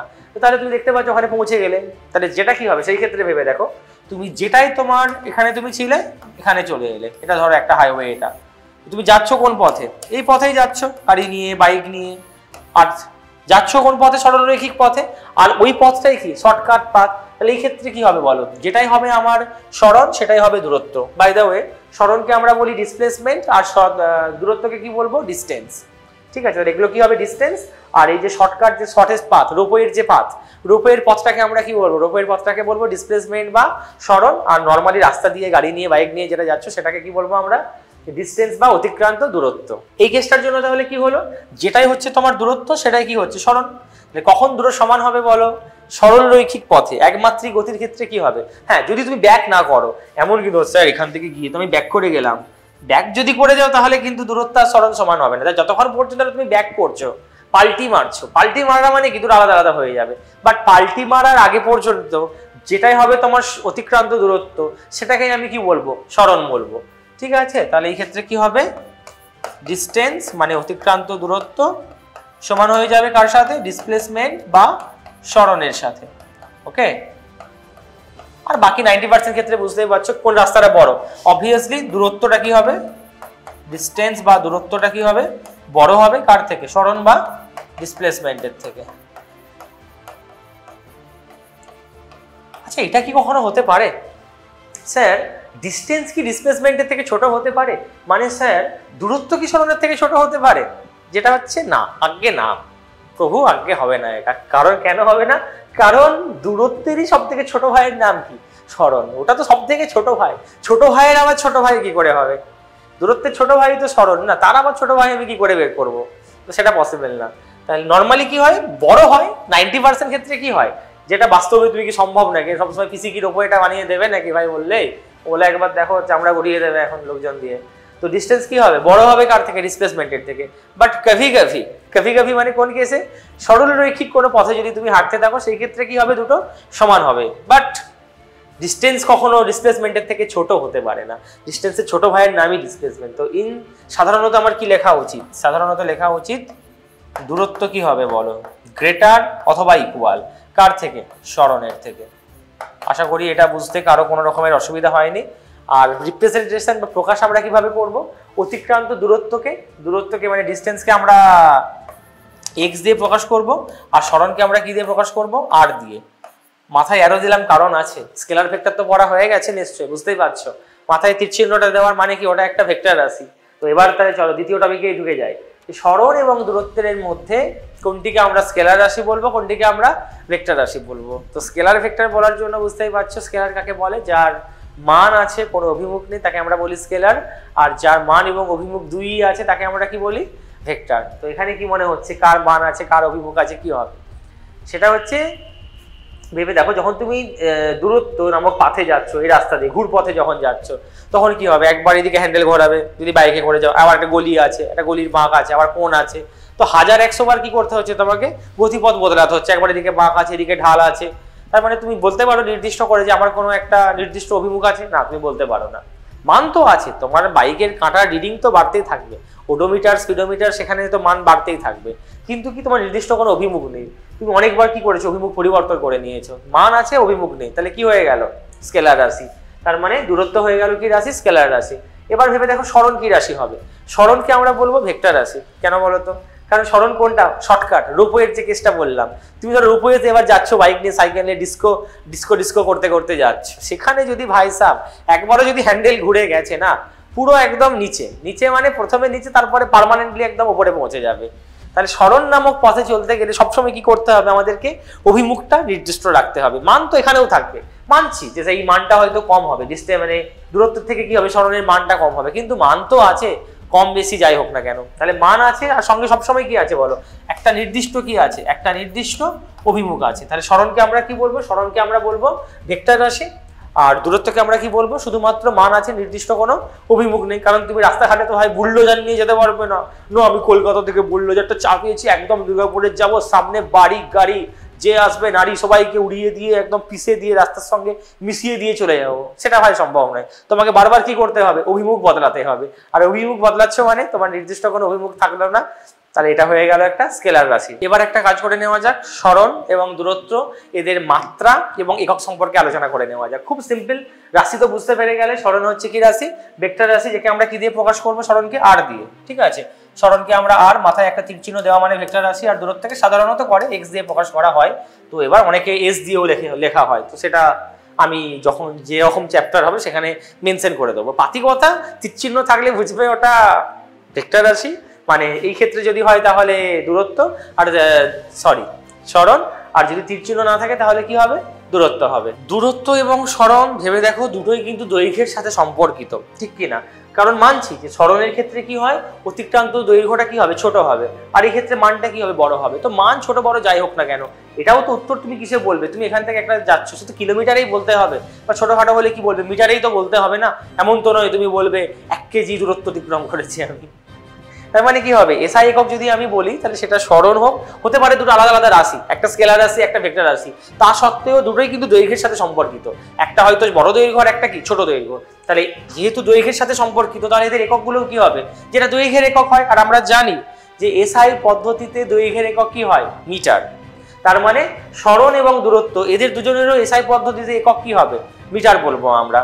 ওকে, তাহলে স্মরণ এবং দূরত্ব এদের দুজনের এসআই পদ্ধতিতে একক হবে মিটার, আর যেহেতু দৈর্ঘ্যের সাথে সম্পর্কিত এদের দুজনের মাত্রা কি হবে বলো, এর মাত্রাটাও হবে তুমি দৈর্ঘ্যের সাথে সম্পর্কিত বলে এল দিয়ে প্রকাশ করব, আর এর মাত্রাটাকে আমরা কিভাবে প্রকাশ করব, এল দিয়ে প্রকাশ করব। আর এসআই একক কি লিখবো, এসআই একক এর জন্য হলো মিটার, এর জন্য কি লিখবো, এম, মিটার দিয়ে প্রকাশ করব। সিম্পল জিনিস, চাপের কোনো কারণ নেই, শুধু একটা মান বড় হবে মান ছোট হবে এটুকুই, আর একটা স্কেলার রাশি একটা ভেক্টর রাশি। স্মরণ এবং দূরত্ব থেকে কয়েকটা ভালো নিউমেরিক্যালস আমি করাবো, অবভিয়াসলি করানোর দরকার আছে, ভেরি ইম্পর্টেন্ট, কারণ এই কনসেপ্টটা হয়তো ডাইরেক্টলি জিজ্ঞেস করবে না, কিন্তু এই কনসেপ্ট থেকে তোমার দ্রুতি বা বেগ তখন এর সাথে ডাইরেক্ট কোশ্চেন দিয়ে দেয়, মানে ইনডাইরেক্ট কোশ্চেনে এটা না জানলে তুমি কিন্তু ওই অঙ্কগুলো সলভ করতে পারবে না। তাহলে এটা জানার কিন্তু দরকার আছে, স্মরণ কি করে বের করতে হয়, অতিক্রান্ত দূরত্ব বা কত হবে। একটা সিম্পল কোশ্চেন দেখো, সেটা হচ্ছে যে ধরো আমি একটা বৃত্তাকার পথে ঘুরছি, এটা একদমই সিম্পল, কিন্তু আমি এ বিন্দু থেকে শুরু করলাম যাত্রাপথ, ওকে, এই বিন্দু থেকে এক চক্কর ঘুরে আমি আবার কোথায় এলাম, এই বিন্দুতে এলাম।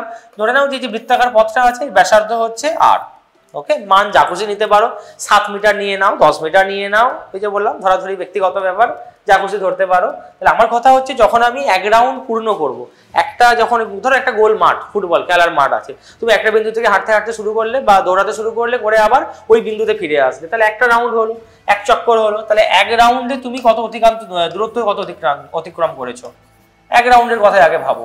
যেহেতু ভেবে দেখো তুমি এখান থেকে শুরু করে আবার এখানে ফিরে এসেছো, তাহলে দৈর্ঘ্য বা দূরত্ব কতটা অতিক্রম করলে তুমি, দূরত্বকে কি বলেছিলাম আমি, ডিস্টেন্স, মনে থাকবে। তাহলে দূরত্ব কত হবে বলো, 1 রাউন্ড মানে কি বরাবর হেঁটেছো তুমি, বৃত্তের পরিধি বরাবর, আর বৃত্তের পরিধির সূত্র কি হয়, 2 পাই আর।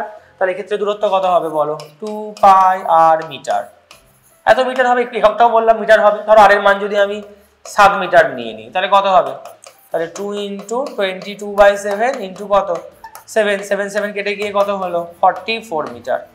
সিম্পল জিনিস একদম। কিন্তু মেরে দোস্ত স্মরণ কত হবে, স্মরণ মানে কি বললাম, যে দুটি বিন্দুর মধ্যে তুমি যেখান থেকে, নিজের বাড়ি থেকে তার বাড়ি, ওই দুটি বিন্দুকে কি করবে, একটা সরল রেখা দিয়ে যুক্ত করবে। এবার তুমি তার বাড়ির অ্যাড্রেস যদি নিজের বাড়িতে করে নিতে পারো, তখন কি আলাদা করে আবার তার বাড়িতে যেতে হবে, নাকি নিজের বাড়িতেই হয়ে যাবে? তাহলে এ থেকে আবার কোথায় ঘুরে ফিরে তুমি কোথায় আসছো, সেই বিন্দুতেই ফিরে আসছো। একটা বিন্দু থেকে যাত্রা শুরু করে তুমি যদি আবার সেই বিন্দুতেই ফিরে আসো, সেই ক্ষেত্রে তোমার স্মরণ কত হবে, প্রারম্ভিক বিন্দু এবং অন্তিম বিন্দু কি একই তো, একটাই তো, আলাদা করে তো এখানে তো কোনো ভাই রোপওয়ে বানানোর কোনো জায়গায় নেই আমার। যেখান থেকে শুরু করছো তুমি ঘুরে ফিরে আবার ওখানেই ফিরে এলে, তাহলে এই ক্ষেত্রে সরণ কত হবে বলো? সরণ কিন্তু শূন্য হয়ে যাবে, এটা ফ্যাক্ট। যদি তুমি এখান থেকে অন্য কোনো একটা বিন্দুতে যেতে, তখন আমি কি করতাম, প্রারম্ভিক এবং অন্তিম বিন্দুকে একটা রোপওয়ে দিয়ে মানে সরলরেখা দিয়ে যুক্ত করতাম, সেটাকে আমরা কি বলতাম, সরণ বলতাম। বাট এটাকে বলা যাবে না, এখানে যেখান থেকে শুরু করছে আবার সেখানে ফিরে আসছে। এবার তো ঠিক আছে, তাহলে এক রাউন্ডের জন্য তো এটা ঠিক আছে, কোনো প্রবলেম নেই। আমি যদি বলি অর্ধেক রাউন্ড, অর্ধেক রাউন্ড মানে কি বুঝতে পেরেছো কি বলতে চাইছি আমি? তুমি এ বিন্দু থেকে শুরু করলে, করে এখানে পৌঁছে গেলে, বি বিন্দুতে পৌঁছে গেলে, ভেবে দেখো তো এই ক্ষেত্রে দূরত্ব কত হবে? আচ্ছা লিখে আমি আর টাইম নষ্ট করবো না। এই ক্ষেত্রে দূরত্ব কত হবে বলো? এই ক্ষেত্রে তুমি পূর্ণ বৃত্ত সম্পূর্ণ করছো নাকি অর্ধবৃত্ত সম্পূর্ণ করছো? অর্ধবৃত্ত।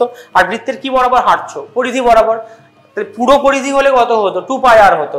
বাট যেহেতু অর্ধ পরিধি তুমি যাচ্ছ, তাহলে এই ক্ষেত্রে তোমার দূরত্ব বা ডিস্টেন্স কত হবে? এই ক্ষেত্রে তোমার দ্বারা অতিক্রান্ত দূরত্ব হবে 2πr এর অর্ধেক হবে, তাই তো, হাফ অফ 2πr। কত লিখবো? 2πr এর অর্ধেক 2 দিয়ে ভাগ করে দেবো, তাহলে πr হবে। পায়ের মান কত আছে? 22/7। আর এর মান কত আছে? 7। 7 7 কেটে দিয়ে কত হবে? 22 মিটার।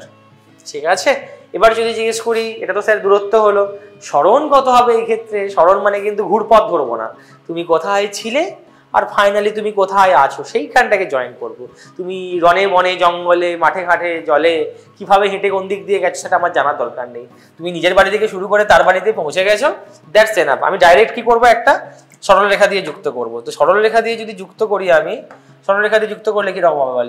ইয়ে দেখতেই পাচ্ছ, এটাকে কি বলছে? একটা ব্যাস। তাহলে ব্যাসের দৈর্ঘ্যটাই কি হবে? তোমার সরণ হবে এই ক্ষেত্রে। আর ব্যাসের মান কত হয় জানো? ব্যাস হচ্ছে 2r, তাই তো। তাহলে সরণ কত হবে এই ক্ষেত্রে? এই ক্ষেত্রে সরণ হবে ব্যাস। ব্যাস মানে কত আছে? 2r। আর এর মান কত ছিল? 7 মিটার। তাহলে কত হবে? 7 দুগুণে 14 মিটার। খুব সিম্পল কোশ্চেন কিন্তু এগুলো। তুমি প্রথমে এ থেকে একবার এতে ফিরে আসলে, তার উত্তর হচ্ছে এটা। এ থেকে তুমি বিতে ফিরে এলে, এ থেকে বিতে ফিরে এলে না, বিতে গেলে, তার জন্য। Yes sir. এবার হচ্ছে তুমি আরেকটু, ঠিক আছে স্যার আমি যদি এখানটা করে যাই স্যার, সি যদি আমি অতিক্রম করি, সি অবধি যাবো স্যার, একদম পুরো একদম এরকম ভাবে যাবো স্যার, এটা তো ঠিক আছে। আমি সি অবধি গেলাম, তাহলে তুমি কত রেখে গেছো? এ থেকে ঘুরে ঘুরে ঘুরে ঘুরে ঘুরে ঘুরে ঘুরে ঘুরে এক রাউন্ড পুরো হয়নি, সি বিন্দুতে ধরো বানিয়ে নিয়েছো, তার সাথে দেখা করে চলে এসেছো, এখন সি এর বাড়িতে আছো। এই ক্ষেত্রে তাহলে বলো অতিক্রান্ত দূরত্ব কত হবে আর সরণই বা কত হবে? কি করে করবে বুঝতেই পারছো। একটা গভীর প্রশ্ন, স্যার অতিক্রান্ত দূরত্ব কি করে বের করবো? দেখো, যদি তুমি এ অবধি আসতে, তাহলে কটা পাদ হতো? একটা বৃত্তে কটা পাদ থাকে? 4টে পাদ থাকে, প্রথম দ্বিতীয় তৃতীয় চতুর্থ।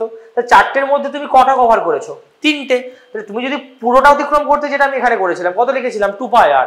এখানে কি তুমি পুরোটা করছো কি 4টে ভাগের মধ্যে 3টে করছো? 4টে ভাগের মধ্যে 3টে করছো। তাহলে এই ক্ষেত্রে অতিক্রান্ত দূরত্ব কত লিখবো? এই ক্ষেত্রে অতিক্রান্ত দূরত্ব হবে 4টের মধ্যে 3টে করছো তুমি, তাহলে লিখবো কিভাবে? ভগ্নাংশ আকারে 3/4 কার অফ কার জন্য? টোটাল পরিধি। পরিধি কত হয়? 2πr। এবার কাটাকাটি করে নেওয়া যাক। 2 2 4, 2 কেটে দিলাম আমি। এটা কত হচ্ছে? 3/2 ইন্টু পাই মানে কত? 22/7 ইন্টু আর। আরটা কত আছে? 7 মিটার। 7 7 কেটে গেল, 2 11 22, 11 জনে কত? 33 মিটার। দেখো এটা পেয়ে গেলাম। কিন্তু দ্বিতীয়ত কি করতে হবে তোমাকে? দ্বিতীয়ত করতে হবে তোমার ওই যে রোপওয়ে। পিসিকে বলো, পিসি কি করবে? রোপওয়ে বানিয়ে দেবে। হ্যাঁ, ওরকম মনে হয়। এ থেকে কত অবধি বানাবে? সি বিন্দু পর্যন্ত। ডাইরেক্ট কি করবো? একটা সরলরেখা দিয়ে যুক্ত করে দেবো, ঠিক আছে। তো ডাইরেক্ট যখন এই সরলরেখাটা দিয়ে যুক্ত করে দিলাম, তাহলে এটাকে আমরা কি বলবো? এটাকে আমরা বলবো সরণ, ঠিক আছে। এ এবং সি বিন্দুর সরণ বলা হবে। তাহলে এটার মান কি করে বের করবো? স্যার এটা বের কি করে করবো? দেখো এটা একটা এর মতো দেখতে, জ্যায়ের মতো দেখতে, তাই তো, কর্ড বলে যেটাকে। তো এটার মান আমি বের করতে গেলে ভেবে দেখো, এটা যেহেতু ব্যাসার্ধ, এটার মানও কত হবে? 7 মিটার। এটাও কত হবে বলো? 7 মিটার। এর অতিভুজটাই দেখো, একটা সরলরেখা, একটা সমকোণী ত্রিভুজ দেখতে পাচ্ছ? ইয়ে ইয়ে ইয়ে একটা সমকোণী ত্রিভুজ, তার অতিভুজটাই কি হবে? সরল। সমকোণী ত্রিভুজের অতিভুজ বের করার সূত্র আশা করি আমায় বলে দিতে হবে না, সবাই জানি আমরা। পিথাগোরাস দাদু কি বলে গেছে? পিথাগোরাস দাদু বলে গেছে যে অতিভুজের বর্গ সমান ভূমির বর্গ প্লাস লম্বের বর্গ। তাহলে কি সূত্র? h² সমান p² প্লাস b²। ইংলিশটাও জানতে হবে কিন্তু। অতিভুজকে কি বলে? হাইপোটেনিউজ। পি মানে পারপেন্ডিকুলার, যেটাকে লম্ব বলি, আর বি মানে কি? বেস বা ভূমি। তাহলে অতিভুজের স্কোয়ার সমান মানে হাইপোটেনিউজের স্কোয়ার সমান পি মানে পারপেন্ডিকুলার লম্ব স্কোয়ার যুক্ত ভূমি স্কোয়ার। তাহলে এখানে অতিভুজের স্কোয়ারটাই আমার উত্তর, অতিভুজের স্কোয়ারটা না, অতিভুজটা আমার উত্তর। এই দৈর্ঘ্যটা আমায় বের করতে হবে, এর বর্গ নয়। তাহলে কত লিখবো? h² সমান পি। পি এর মান কত আছে বলো? 7² এটাও কত আছে? 7²। তাহলে এইচ এর মান কত হবে আন্ডার রুট 7 স্কয়ার যুক্ত 7 স্কয়ার। স্টাইলিশ ওয়েতে ক্যালকুলেট করতে হবে ভাই, ক্লাস 11 এ উঠে গেছে, জয়েন্ট পয়েন্ট দিলে নিট ফিট দিলে তো এরকম ভাবে যদি স্যার 49 যুক্ত 49 98 হয়, উৎপাদকে বিশ্লেষণ করব, করে স্যার রুটের বাইরে বের করব, খেলা ওখানেই শেষ হয়ে যাবে মেরে দোস্ত। এটাকে স্টাইলিশ ওয়েতে কিভাবে করবে দেখো, দুটো 7 স্কয়ার আছে তো এটাকে কি লিখবো 2 গণিত 7 স্কয়ার, বা 7 স্কয়ার থাকলে বাইরে কে বেরিয়ে যাবে বলো 7 বেরিয়ে যাবে, আর 2 তো সিঙ্গেল আছে, সিঙ্গেল থাকলে বেরোতে পারবে না, ভেতরে যেমন ছিল তেমন রয়ে যাবে। এই দেখো বেরিয়ে গেল। তাহলে অতিভুজের মান কত বেরোলো 7√2, আর অতিভুজটাই কি হবে আমার সরণ, তাহলে এর মান কত হবে 7√2 মিটার। আশা করি কারো বুঝতে কোনো অসুবিধা হয়নি। আর একটা কোশ্চেন নিয়ে নিয়েছি, এই ক্ষেত্রেও কিন্তু আমরা অতিক্রান্ত দূরত্ব এবং সরণ নির্ণয় করব। তো দেখো কোশ্চেনে কি বলছে যে একটা বস্তুকণা এই বিন্দু থেকে শুরু করলো, প্রথমে এখানে আসলো, এখানে সেই দিক দিয়ে উপরের দিকে গেল, তারপরে আবার ডান দিক দিয়ে গিয়ে কোথায় পৌঁছে গেল বলো বি বিন্দুতে পৌঁছে গেল। তোমাকে এই ক্ষেত্রে কি করতে হবে একই জিনিস, অতিক্রান্ত দূরত্ব কত হবে এবং সরণ কত হবে সেটি নির্ণয় করতে হবে। ভেবে দেখো অতিক্রান্ত দূরত্ব কত হবে, এটা তো ভাই সব থেকে সহজ। এইখানে কতটা দূরত্ব অতিক্রম করেছে 3 মিটার, তারপর এখানে কত 6 মিটার, তারপরে কত করেছে বলো 5 মিটার। তাহলে অতিক্রান্ত দূরত্ব কত হবে বলো, অতিক্রান্ত দূরত্ব হবে 3 + 6 + 5, যেটা হচ্ছে 14 মিটার। ওকে, দ্বিতীয়টা খুব ইম্পর্টেন্ট, সেটা হচ্ছে কি যে তোমার সরণ কত হবে, সরণ কত নির্ণয় করব, সেটা কিভাবে করবে দেখো। সরণ মানে আমরা জানি, সরণ মানে কি করতে হয়, একদম ফার্স্ট থেকে লাস্ট পর্যন্ত পিসিকে বলো রূপে লাগিয়ে দেবো, একটা সরল রেখা দিয়ে যুক্ত করে দেবো। তাহলে একটা সরল রেখা দিয়ে যদি আমরা যুক্ত করে দিই, সরল রেখা দিয়ে যদি আমরা যুক্ত করে দিই তাহলে কত হবে বলো, এখান থেকে ডাইরেক্ট কোথায় গেল এটা, হ্যাঁ ডাইরেক্ট কি এ থেকে শুরু করছো কোন বিন্দু থেকে, এ থেকে, আর শেষ করছো কোন বিন্দুতে বি বিন্দুতে, ডাইরেক্ট সরল রেখা দিয়ে যুক্ত করব। ভেবে দেখো এই যে দেখতে পাচ্ছ একটা, এই যে দৈর্ঘ্যটা এবির যে ডাইরেক্ট যেটা জয়েন করেছি রোপওয়ে দিয়ে, এই দৈর্ঘ্যটাকে আমরা কি বলবো সরণ বলবো। কিন্তু পরের গভীর প্রশ্ন স্যার এঁকে দেওয়া তো খুব সহজ, মানটা স্যার বের করে একবার দেখান দেখি একবার অকাত, তো সেটা কি করে করবে, এটার মান কি করে বের করবে।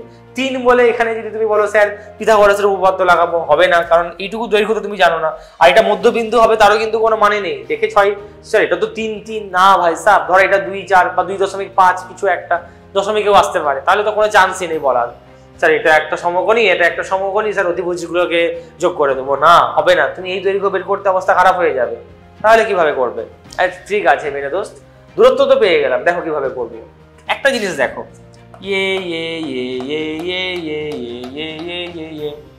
এটা দেখো, আর এটা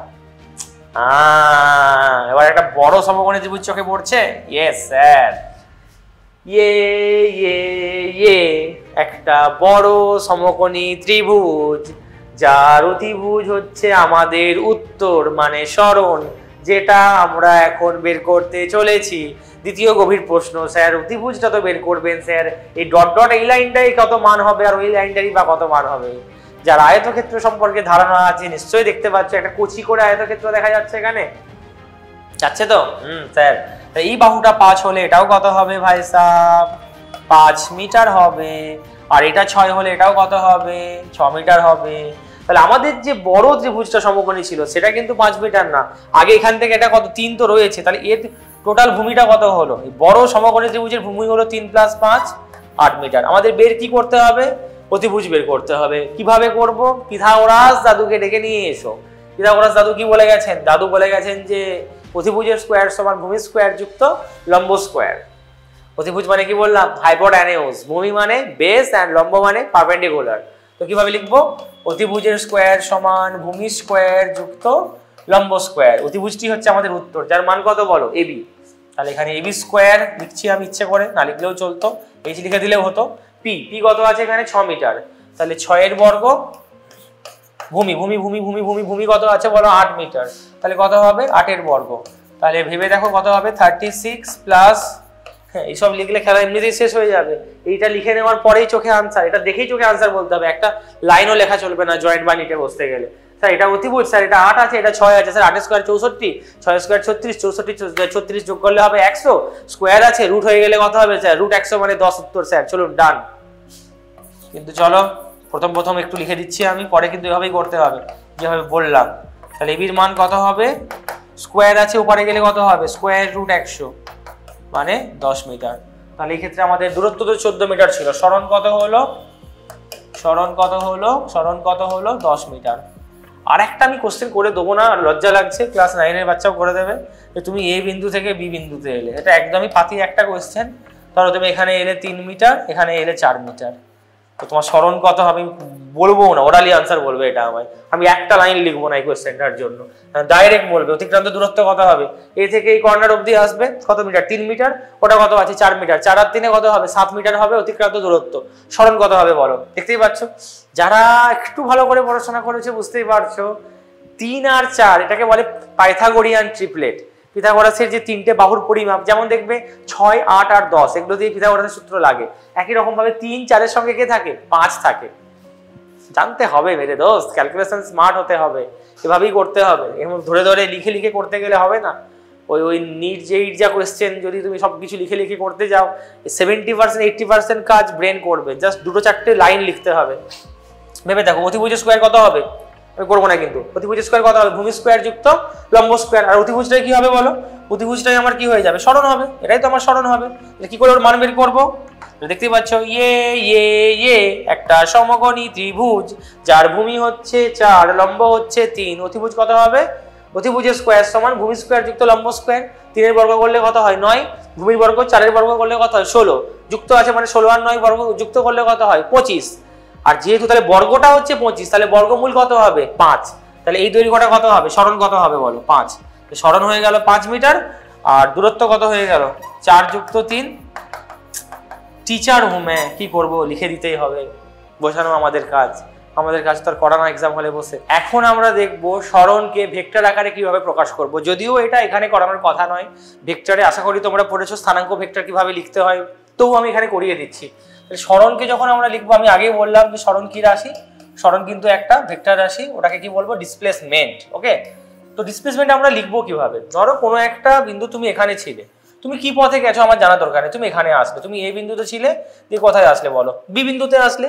এবার আমি অলরেডি আমরা ডিসকাস করে নিয়েছি যে 3টে হয় ত্রিমাত্রিক নির্দেশতন্ত্র আছে না, একমাত্রিক, দ্বিমাত্রিক, ত্রিমাত্রিক। তো এক্ষেত্রে যেহেতু একটা প্লেনের মধ্যে হচ্ছে, একটা তলের মধ্যে ঘটনাটা ঘটছে, তো আমি একটা স্থানাঙ্ক নিয়ে নিলাম, এরকম ভাবে নির্দেশতন্ত্র নিয়ে নিলাম, এটা একটা এক্স নিয়ে নিলাম, এটা ওয়াই নিয়ে নিলাম। তো তোমার বাড়ি কোথায়, সবসময় তুমি ভাই কেন্দ্রবিন্দুতে থাকবে, তোমার বাড়ি কেন্দ্রবিন্দুতে হবে, সেখানেই আমাকে স্থানাঙ্কর কেন্দ্রটা নিতে হবে তার তো কোনো মানে নেই। হ্যাঁ, তুমি নিতেই পারো ওখানে কেন্দ্রবিন্দু, স্থানাঙ্কটাকে ওখানেও নিতে পারো, তাহলে না হয় ঠিক আছে, ওখান থেকে জাস্ট ডাইরেক্ট কত করে দেবো, বি বিন্দু অবধি জয়েন করে দেবো। বাট এরকমও তো হতে পারে না, একটা ইন জেনারেল কেস, সাধারণভাবে, যেখানে তোমার একটা স্থানাঙ্ক যেটা আমি নিয়েছি, নির্দেশতন্ত্র যেটা নিয়েছি, তার কেন্দ্রটা রয়েছে এখানে, আর তুমি শুরু কোনখান থেকে করছো, খেলা শুরু হচ্ছে কোথায়, এ বিন্দুতে, আর খেলা কত দূর অবধি চলবে, বি বিন্দু অবধি চলবে, তাই তো। আর মাঝখানে কে আছে, এই যে এটা ও বিন্দু, এটা পুরোপুরি ভেক্টরেরই একটা পার্ট, তবু টিচার হিসাবে এটা দায়িত্বের মধ্যে পড়ে একটু বলে দেওয়া হালকা করে। তো যখন আমি সরণ বের করবো, সরণ কিভাবে করবে জানো, একদম পিসিকে বলো, ডাইরেক্ট পিসিমণি কি করে দেবে, একটা সরলরৈখিক পাথে জয়েন করে দেবে। দেখো তীর চিহ্নটা কিন্তু ইম্পর্টেন্ট, তীর চিহ্ন দিতে হবে, তাহলে ডাইরেক্ট অভিমুখটা কি হবে বলো, এরকম ভাবে হবে, কারণ তুমি এ থেকে কোথায় গেছো, বি, কারণ অভিমুখটা ম্যাটার করে। যখন ওদিক দিয়ে অভিমুখ, তার মানে নিজের বাড়ি থেকে তার বাড়ির দিকে যাচ্ছ, অভিমুখ যদি এদিক দিয়ে হয়ে যায়, তখন তার বাড়ি থেকে নিজের বাড়িতে ফিরছো, অভিমুখের একটা আহমিয়ত আছে, মানছি, মানটা কিন্তু একই থাকবে। ধরো তোমার বাড়ি থেকে তার বাড়ির দূরত্ব 2 কিলোমিটার, তার বাড়ির দিকে গেলে 2 কিলোমিটার ওদিক দিয়ে, আর নিজের বাড়িতে ফিরলে 2 কিলোমিটার এদিক দিয়ে হবে, তো ওই জন্য তীর চিহ্নটা দেওয়া হলো। এবার একটা জিনিস দেখো, ও বিন্দুর সাপেক্ষে যদি দেখি তোমার বাড়ি কোথায় আছে, এখানেও আবার একটা ব্যাপার, যে কেন্দ্রবিন্দুতে আছে, একজন সবার অলক্ষ্যে লক্ষ্য করছে, বাহ ভালোই কাজ করছে ছেলেটা, সে কেন্দ্রবিন্দু থেকে বসে কি দেখবে, আচ্ছা প্রথমে ভাই সাহেব কোন বিন্দুতে ছিল, আরে প্রথমে তো ভাই সাহেব এ বিন্দুতে ছিল, চলো ওকে জয়েন করে দেওয়া হলো। এটাকে আমি কি বলবো, এ বিন্দু মানে কি তোমার বাড়ি, এটাকে আর এ দিয়ে প্রকাশ করবো আমি, আর এ ভেক্টর, ঠিক আছে। তারপরে তুমি যখন পৌঁছে গেলে তার বাড়িতে, সেখানে সেও তো লক্ষ্য করলো, আচ্ছা তুমি তাহলে এ থেকে বিতে গেলে, সেটাকে কি করবে, প্রকাশ করবে বলো, এভাবে প্রকাশ করবে। এটাকে আমি কিভাবে প্রকাশ করবো, আর বি, আশা করি বুঝতে কোনো অসুবিধা নেই। আর যখন তুমি নিজের বাড়ি থেকে তার বাড়িতে ডাইরেক্ট গেলে, সেটাকে আমি লিখবো কি দিয়ে, আর দিয়ে। অনেকে আবার আর এ বিও লিখতে পারে, বাট আমি লিখলাম। তাহলে কেন্দ্রবিন্দুর সাপেক্ষে এই বিন্দুর যে স্থানাঙ্ক ভেক্টর, একদম ডাইরেক্ট কেন্দ্রবিন্দু থেকে একটা লাইন টেনে দিয়ে মাথায় তীর চিহ্ন লাগিয়ে দিলাম, সেটাকে কি বলবো, আর এ, মানে এই বিন্দুর কি, এ বিন্দুর স্থানাঙ্ক ভেক্টর। এবার ডাইরেক্ট যখন তুমি কেন্দ্রবিন্দু থেকে বি বিন্দুকে জয়েন করবে, সেটাকে আমরা কি বলবো, বি বিন্দুর স্থানাঙ্ক ভেক্টর। আর এ বি কে যখন জয়েন করবো, সেটাকে আমরা কি বলবো, যে এ এবং বি বিন্দুর মধ্যবর্তী স্থানাঙ্ক ভেক্টর। এবার ভাই সাহেব আশা করি ত্রিভুজ সূত্র বলে একটা সূত্র ছিল ভেক্টরে, কার মনে আছে আমি জানি না, যে একটা ত্রিভুজের, বলবো এটা হালকা করে, আচ্ছা বলেই দিচ্ছি। ধরো এই একটা বাহু এরকম ভাবে আছে, এটা হচ্ছে কি বলে, এই ভেক্টরটার কি বলে, এটা ল্যাজ, ল্যাজ মানে হচ্ছে টেল, আর এটাকে কি বলে, ভেক্টরটার হেড, তাই এটাকে বলবো টেল, আর এটাকে কি বলবো, ভেক্টরের হেড। ওই হেড না, পয়সা কয়েন টস করা টেল হেড না, এখানে কি ভেক্টরটার তীরচিহ্নটার ল্যাজ মানে পিছনের দিক, আর ওটা কি সামনের দিক। ওকে, ধরো এবার এটা হচ্ছে হেড, আর দ্বিতীয় ধরো ভেক্টরটাকে এখানে এভাবেই শুরু করছো, তাহলে এর যেখানে শেষ হচ্ছে ওর সেখান থেকে শুরু হচ্ছে, তাহলে এর টেলটা কোনটা হবে বলো, ওটাই টেল, আর এটা কত হয়ে যাবে, হেড হয়ে যাবে। ঠিক আছে, তাহলে এই দুটো দেখো একইভাবে রয়েছে, এটাও টেল থেকে হেডে গেল, আবার কি ওর টেল থেকে আবার কি কোথায় এখানে ফিরে আসলো, মানে এন্ড টু এন্ড, তুমি ডাইরেক্ট এভাবে গেলে গিয়ে আবার এভাবে ঘুরে গেলে, বাঁকাবাকির কোনো ব্যাপার নেই। কিন্তু এটা ধরো তীরচিহ্নটা এভাবে দেওয়া আছে, এটা দেখো অন্য, কিন্তু এবারে এভাবে আসলে তীরচিহ্নটা কি দিকে দেওয়া উচিত ছিল, এদিক দিয়ে দেওয়া উচিত ছিল, বাট কিভাবে দেওয়া আছে, উল্টো দিকে দেওয়া আছে। তার মানে কি হবে, যেটা উল্টো দিকে থাকবে যে বাহুটা, সেই বাহুটাকে কি বলবে, লব্ধি বলবে, রেজাল্টেন্ট বলবে, কাদের, যে দুটো একইভাবে আছে। তাহলে এখানে দেখতে পাচ্ছ, এটাকে যদি আমি x1 বলি, এই বাহুটাকে যদি x2 বলি, এখানে যদি x3 বলি, তাহলে কোন দুটো বাহু একইভাবে রয়েছে, মানে একদম টেল থেকে হেড, আবার ওখানে হেডটাই টেল, হেডটাই আবার টেল হয়ে যাচ্ছে। বাট দেখো এর জন্য কিন্তু আলাদা হচ্ছে, হেডটা টেল হচ্ছে না। এখানে যেমন কি কমন বিন্দু, যেটাই হেড সেটাই হেড থেকেই টেল শুরু হচ্ছে, বাট এখানে দেখতে পাচ্ছ এই ভেক্টরটার জন্য যদি তুমি দেখো, এটা কত ছিল বলো, এটা তো টেল, কিন্তু এটা কি, এটা হেড, দেখো পুরো হেড ছিল, এটা হেড আর হেড মিলে যাচ্ছে, তো এই ক্ষেত্রে তুমি আর যেতে পারবে না ওদিক দিয়ে।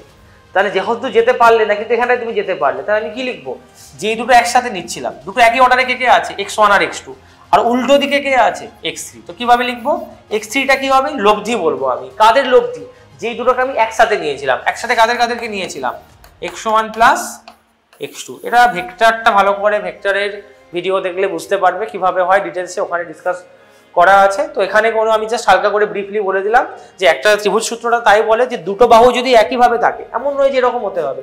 আচ্ছা আরেকটা, চলো আরেকটা এক্সাম্পল দেওয়া দরকার আছে। যদি ধরো এরকম করে নিই, ধরো এটা এরকম নিলাম, এটা এরকম নিলাম, এটা এরকম নিলাম, এই ক্ষেত্রে বলো তো দেখি, x1 x2 x3 কোনটা, তুমি যেখান থেকে খুশি শুরু করো, কোনো ব্যাপার নেই, স্যার কোন বিন্দু থেকে শুরু করবো, এখানটা থেকে না, তুমি এখান থেকে শুরু করো, যেদিকে খুশি, ধরো এদিক দিয়ে শুরু করছি, তাহলে এখান থেকে কি গেলাম, ইয়েস ইয়েস ইয়েস ইয়েস গেলাম, হ্যাঁ কোনো বাধা পাচ্ছি না, ডাইরেক্ট চলে যাচ্ছি, ডাইরেক্ট চলে এলাম, এখানে কেউ বাধা দেয়নি, এরকম কিন্তু আটকায়নি যে এখানে গিয়ে আবার এরোই মুখোমুখি সংঘর্ষ, দুটো তীরচিহ্নের মধ্যে মুখোমুখি সংঘর্ষ হলো না কিন্তু এখানটায়, তার মানে এর কোনো লব্ধি নেই, এর লব্ধি কত হবে, এর লব্ধি শূন্য হয়ে যাবে। ইয়েস, যখন এটাকে কি বলে, সাইক্লিক বলে, সাইক্লিক মানে কি, যেখান থেকে শুরু হচ্ছে ঘুরে ফিরে আবার ওখানেই চলে আসছে, এর জন্য তুমি কোনো লব্ধি পাবে না। লব্ধি কখন পাবে, যখন দুটো একইভাবে থাকবে, দুটো হয়তো ঘড়ির কাঁটার দিকে আছে, আর একটা বাহু কি আছে, ঘড়ির কাঁটার বিপরীত দিকে আছে, তাহলে যে একটা বাহু বিপরীত দিকে আছে সেটাকে কি হবে, বাকি দুজনের লব্ধি হবে হচ্ছে ও। যেমন আরেকটা এক্সাম্পল নেওয়া যাক, চলো এটার ক্ষেত্রে বলবে আমায়, কে বলে আমি দেখবো, আশা করি পারবে বলতে। কে লব্ধি হবে, কে লব্ধি হবে, খোঁজো কোন দুটো বাহু একইভাবে আছে। তুই হবে স্যার, ঠিক আছে স্যার খোঁজা শুরু করছি, স্যার খোঁজা শুরু করছি, কি করে যাবো স্যার, এখান থেকে গেলাম, তো এখান থেকে তো যে আসতে পারবে না, তা ও তো কিছু হলো না, আসতে পারবে এমন দুটো খোঁজো। যদি এদিক থেকে যাই আমি যদি এদিক থেকে যাই, চলে যেতে পারছি, তার মানে কি এই দুজন কিভাবে আছে, একইভাবে আছে, আর এই ভাই সব কিভাবে আছে, উল্টো দিকে আছে, তার মানে এখানেও কি লিখবো, এখানেও আমরা কি লিখবো, যে x1 আর x2 লব্ধি কত হবে, x1 প্লাস x2 কত হবে বলো, x3 লিখবো। বোঝা গেল কিভাবে করতে হয়। তো একই রকম ভাবে এবার এখানে খুঁজে দেখো তো দেখি, দেখতে পাচ্ছ কিনা, কোন দুটো একই অর্ডারে আছে বলো, আর এ যেটা তোমার বাড়ির যে দূরত্বটা সেটা এইভাবে আছে, আর তার সাথে যে আর যেটা আছে সেটাও কিভাবে আছে বলো, ওভাবে রয়েছে, তাহলে এই দুজনটা দেখো একইভাবে রয়েছে, আর এ দেখো আবার উল্টো ভাবে রয়েছে, তাই তো, তাহলে এরা দুজন ঘড়ির কাঁটার দিকে আছে, এ আবার কি ঘড়ির কাঁটার বিপরীত দিকে আছে, তাহলে এটাকে কিভাবে লিখবো আমি বলো, যে দুটো একই আছে তাদেরকে যোগ করে দেবো, তাহলে আর এ ভেক্টর যুক্ত আর ভেক্টর কত লিখবো আমি, আর বি ভেক্টর। ওকে, তাহলে আমাদের দরকার কি ছিল, এবি তো দরকার ছিল না, এটা হচ্ছে আমাদের নির্দেশতন্ত্র নিয়েছিলাম বলে এবিটা দরকার, তাহলে অ্যাকচুয়ালি আমার কাকে দরকার, আর ভেক্টরটা লাগবে, লিখতে হবে নির্দেশতন্ত্রের আকারে, তাহলে আর ভেক্টর কত হবে বলো, r b vector minus r a vector. দেখে নাও সিম্পল জিনিস। তাহলে যে বিন্দু থেকে তুমি শুরু করছো মানে কি হলো, এই বিন্দু থেকে তুমি কোথায় গেছো, বি বিন্দুতে গেছো, তাহলে কি করব, বি বিন্দুর স্থানাঙ্কটা লিখে নেবো, স্থানাঙ্ক ভেক্টর মাইনাস কত হবে, এ ভেক্টর। আমি যেটা ভালো কথা বলি, বি ভেক্টরটাতে কি আছে বলো, হেডটা আছে, তীরচিহ্নটা রয়েছে, তীরচিহ্নের মাথাটা আছে, আর ল্যাজটা কোথায় আছে, এই বিন্দুতে। আমি কি বলি, মাথা মাইনাস ল্যাজ, মাথা মাইনাস লেজ।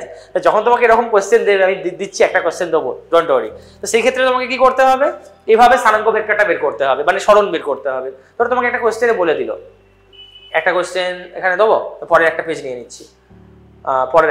নিচ্ছি, হোয়াইট হয়ে গেল, যেটা সাদা সাদা কালা কালা। চলো দেখে নাও, তো তোমাকে বললো যে তুমি একটা আছো 2, 1, 3, সেখান থেকে আরেকটা বিন্দু বলে দিল, ধরো যা খুশি যেখানে খুশি হলো 3, 4, 2। চলো বললো এই দুটো বিন্দুর মধ্যে স্থানাঙ্ক ভেক্টর নির্ণয় করো। তো সব থেকে সহজ কি করবে, তুমি একটা সরলরেখা দিয়ে, যেটা দূরত্ব বের করার সূত্র হয়, বুঝতেই পারছো দূরত্ব বের করার সূত্র, কিন্তু আমাকে দূরত্ব বের করার সূত্র দিয়ে করলে হবে না, যেহেতু আমাকে স্থানাঙ্ক ভেক্টর বলেছে, ধরো তোমাকে আই ক্যাপ জে ক্যাপ দিয়ে করতে হবে। আর যেহেতু এটা তিনটে আছে, মানে কি আই ক্যাপও থাকবে, জে ক্যাপও থাকবে, কে ক্যাপও থাকবে, এক্স অক্ষ আছে, ওয়াই অক্ষ আছে, জেড অক্ষও রয়েছে। তাহলে এটাকে তুমি কিভাবে ভেক্টর আকারে কি করে প্রকাশ করবে, মানটা তো বলে দেবে। স্যার এটা তো মান আমি জানি স্যার, এটা কি বলছেন, এবির মান স্যার বলতে পারবো না, রুট ওভার অফ, মনে পড়ছে, চেনা চেনা লাগছে, দূরত্বের সূত্র কি ছিল, ছোটবেলায় কি পড়েছো, বড় করে একটা রুট দিয়ে, চিনতে পারছো তো। একটু যদি কেন্দ্রবিন্দু সাপেক্ষে করতাম তাহলে কত হতো, কেন্দ্রবিন্দুটা 0, 0, 0 করতাম, বাট যেহেতু এরও একটা এক্স ওয়াই জেড আছে, ওরও এক্স ওয়াই জেড আছে, তাহলে 0, 0 করা যাবে না। তাহলে কি সূত্র হবে, x2 - x1 square plus y2 - y1 square plus z2 - z1 square. হ্যাঁ, তুমি এভাবে করে মান তো বের করে দিতেই পারো। তুমি এটাকে ধরে নাও, x1 y1 z1, এটাকে কত বলবে, x2 y2 z2। বাট আমি তো সেটা বলিনি, আমি তোমাকে কি বললাম, আমি বললাম যে এ থেকে বি বিন্দুর স্থানাঙ্ক ভেক্টর নির্ণয় করো। এ থেকে বি বিন্দু, খেয়াল করবে কিন্তু দুটো কথা আলাদা। এ থেকে বি বিন্দু বলা মানে কি, ভেক্টরটা কি করব, এ তে থাকবে লেজটা, আর হেডটা কোথায় থাকবে, মাথাটা কোথায় থাকবে, বি বিন্দুতে। যদি এটা বলতাম বি থেকে এ বিন্দু, তাহলে হেডটা কোথায় থাকতো, হেডটা কিন্তু এ বিন্দুতে থাকতো। আর একটু আগে আমরা কি দেখলাম, স্থানাঙ্ক ভেক্টর কত হয়, হেড, মাথা ভেক্টর মাইনাস কত হয়, টেল ভেক্টর। ঠিক আছে, তাহলে এই ক্ষেত্রে কিভাবে লিখবো বলো, খুব সহজ।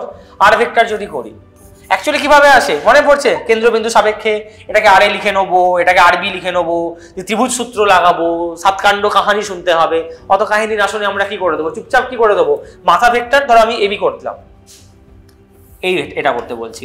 তার মানে এখানে বুঝতে পারছো আগে কোনটা লিখবো, তাহলে এই ক্ষেত্রে আর ভেক্টর কত হবে বলো, আর ভেক্টর হবে আর বি ভেক্টর মাইনাস মাথা ভেক্টর মাইনাস টেল ভেক্টর। ঠিক আছে, তাহলে বি ভেক্টরকে কিভাবে প্রকাশ করবে, মানগুলো বসিয়ে দেবো, 3i ক্যাপ, যেহেতু এটা বুঝতেই পারছো x y z, 3i cap plus 4j cap plus 2k cap, আর এটা কত হবে, এই বিন্দুটা হবে 2i cap plus 1j cap plus 3k cap. তাহলে কত লিখবো বলো, 3i cap plus 4j cap plus 2k cap minus কত হবে, ওটা কত আছে, 2i cap plus j cap plus 3k cap. তো বিয়োগটা করে ফেলো, তাহলে 3i ক্যাপ, দেখো এটা তুললে কত হচ্ছে, শুধু i ক্যাপ পড়ে থাকছে, 4j ক্যাপ, এটা প্লাস 3j ক্যাপ পড়ে থাকছে, 2k cap minus 3k cap, তাহলে মাইনাস k ক্যাপ। দেখো এটাই হচ্ছে তোমার আর ভেক্টরটা, ভেক্টর আকারে রিপ্রেজেন্টেশন হচ্ছে এটা। যখন তোমাকে যদি বলে যে সরণ ভেক্টরটি কত হবে, তাহলে কিন্তু এটা। আবার যদি আমি উল্টে দিই, এদিক দিয়ে যদি ঘুরিয়ে দিই, তখন তাহলে আমাকে কি করতে হবে, তাহলে r a vector minus r b vector হবে। এটা কিন্তু ইম্পর্টেন্ট, বোঝাটা দরকার আছে, যে এ বিন্দুতে বসে তুমি বি বিন্দুর দিকে যাচ্ছ, তার তীর চিহ্নটা কি ওদিক দিয়ে হবে। আবার যদি বলে বি বিন্দুতে বসে এ বিন্দুর দিকে, তাহলে তীর চিহ্নটা কিভাবে নেবো, ওভাবে লিখবো। তখন এটা মাথা হয়ে যাবে, তখন এটা পা হয়ে যাবে, তখন কিন্তু উল্টে যাবে।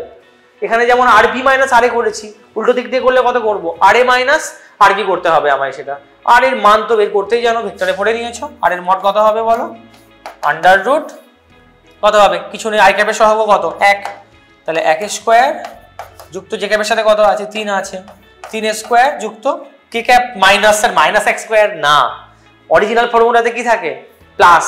তোমাকে কিভাবে লিখতে হবে, এখানে প্লাস দেবে, এই মাইনাসটাকে ব্র্যাকেটের মধ্যে, এটা জানা দরকার আছে, আশা করি ভেক্টরে পড়েছো নিশ্চয়ই এটা।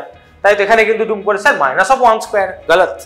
এখানে তুমি প্লাস লিখবে, এখানে সহগটা কিন্তু মাইনাস কে ক্যাপের সহগ কিন্তু 1 না, মাইনাস কে ক্যাপের সহগ -1, you need to remember this. ঠিক আছে, তাহলে এখানে করলে দেখে নাও যা মান বেরোবে। তাহলে কত হচ্ছে, 9 আর 1 10 আর 1 11, রুট 11 মিটার। তুমি যদি ডাইরেক্ট যদি এখানে বসিয়ে দিতে, তাতেও কত আনসার আসতো, রুট 11 আনসার আসবে। চলো এটা ভেরিফাই করে দেখতে পারো। তাহলে যদি তোমাকে সরণ ভেক্টর বের করতে বলে, তার আনসার হবে এটা, আর যদি তার মান বের করতে বলে, তাহলে উত্তর কত হবে, রুট 11। মানে মড লাগিয়ে দেবে, দিয়ে কি করবে, মানটি বের করে নেবে। এটা প্রসেস কিন্তু সরণ ভেক্টর বের করার জন্য, এটা প্রচুর বার আসবে যখন তুমি রোটেশনাল ডায়নামিক্স পড়বে, দৃঢ় বস্তুর ঘূর্ণন, ওখানে কিন্তু আর এই যে স্থানাঙ্ক ভেক্টর লেখাটা প্রচুর বার দরকার। তোমাকে বলে দেবে একটা এই বিন্দুতে একটা বল প্রয়োগ হচ্ছে, এই বিন্দুর সাপেক্ষে তার টর্ক নির্ণয় করো, জড়তার ভ্রামক নির্ণয় করো, অনেক রকমের কোশ্চেন থাকে। তার জন্য কিন্তু তোমাকে এই প্রসেসটা জানতে হবে যে আর কি করে লিখি। তাহলে স্থানাঙ্ক ভেক্টর আমরা কিভাবে লিখবো, মনে থাকবে তো সঠিক? মাথা ভেক্টর মাইনাস টেল ভেক্টর, লেজ ভেক্টর।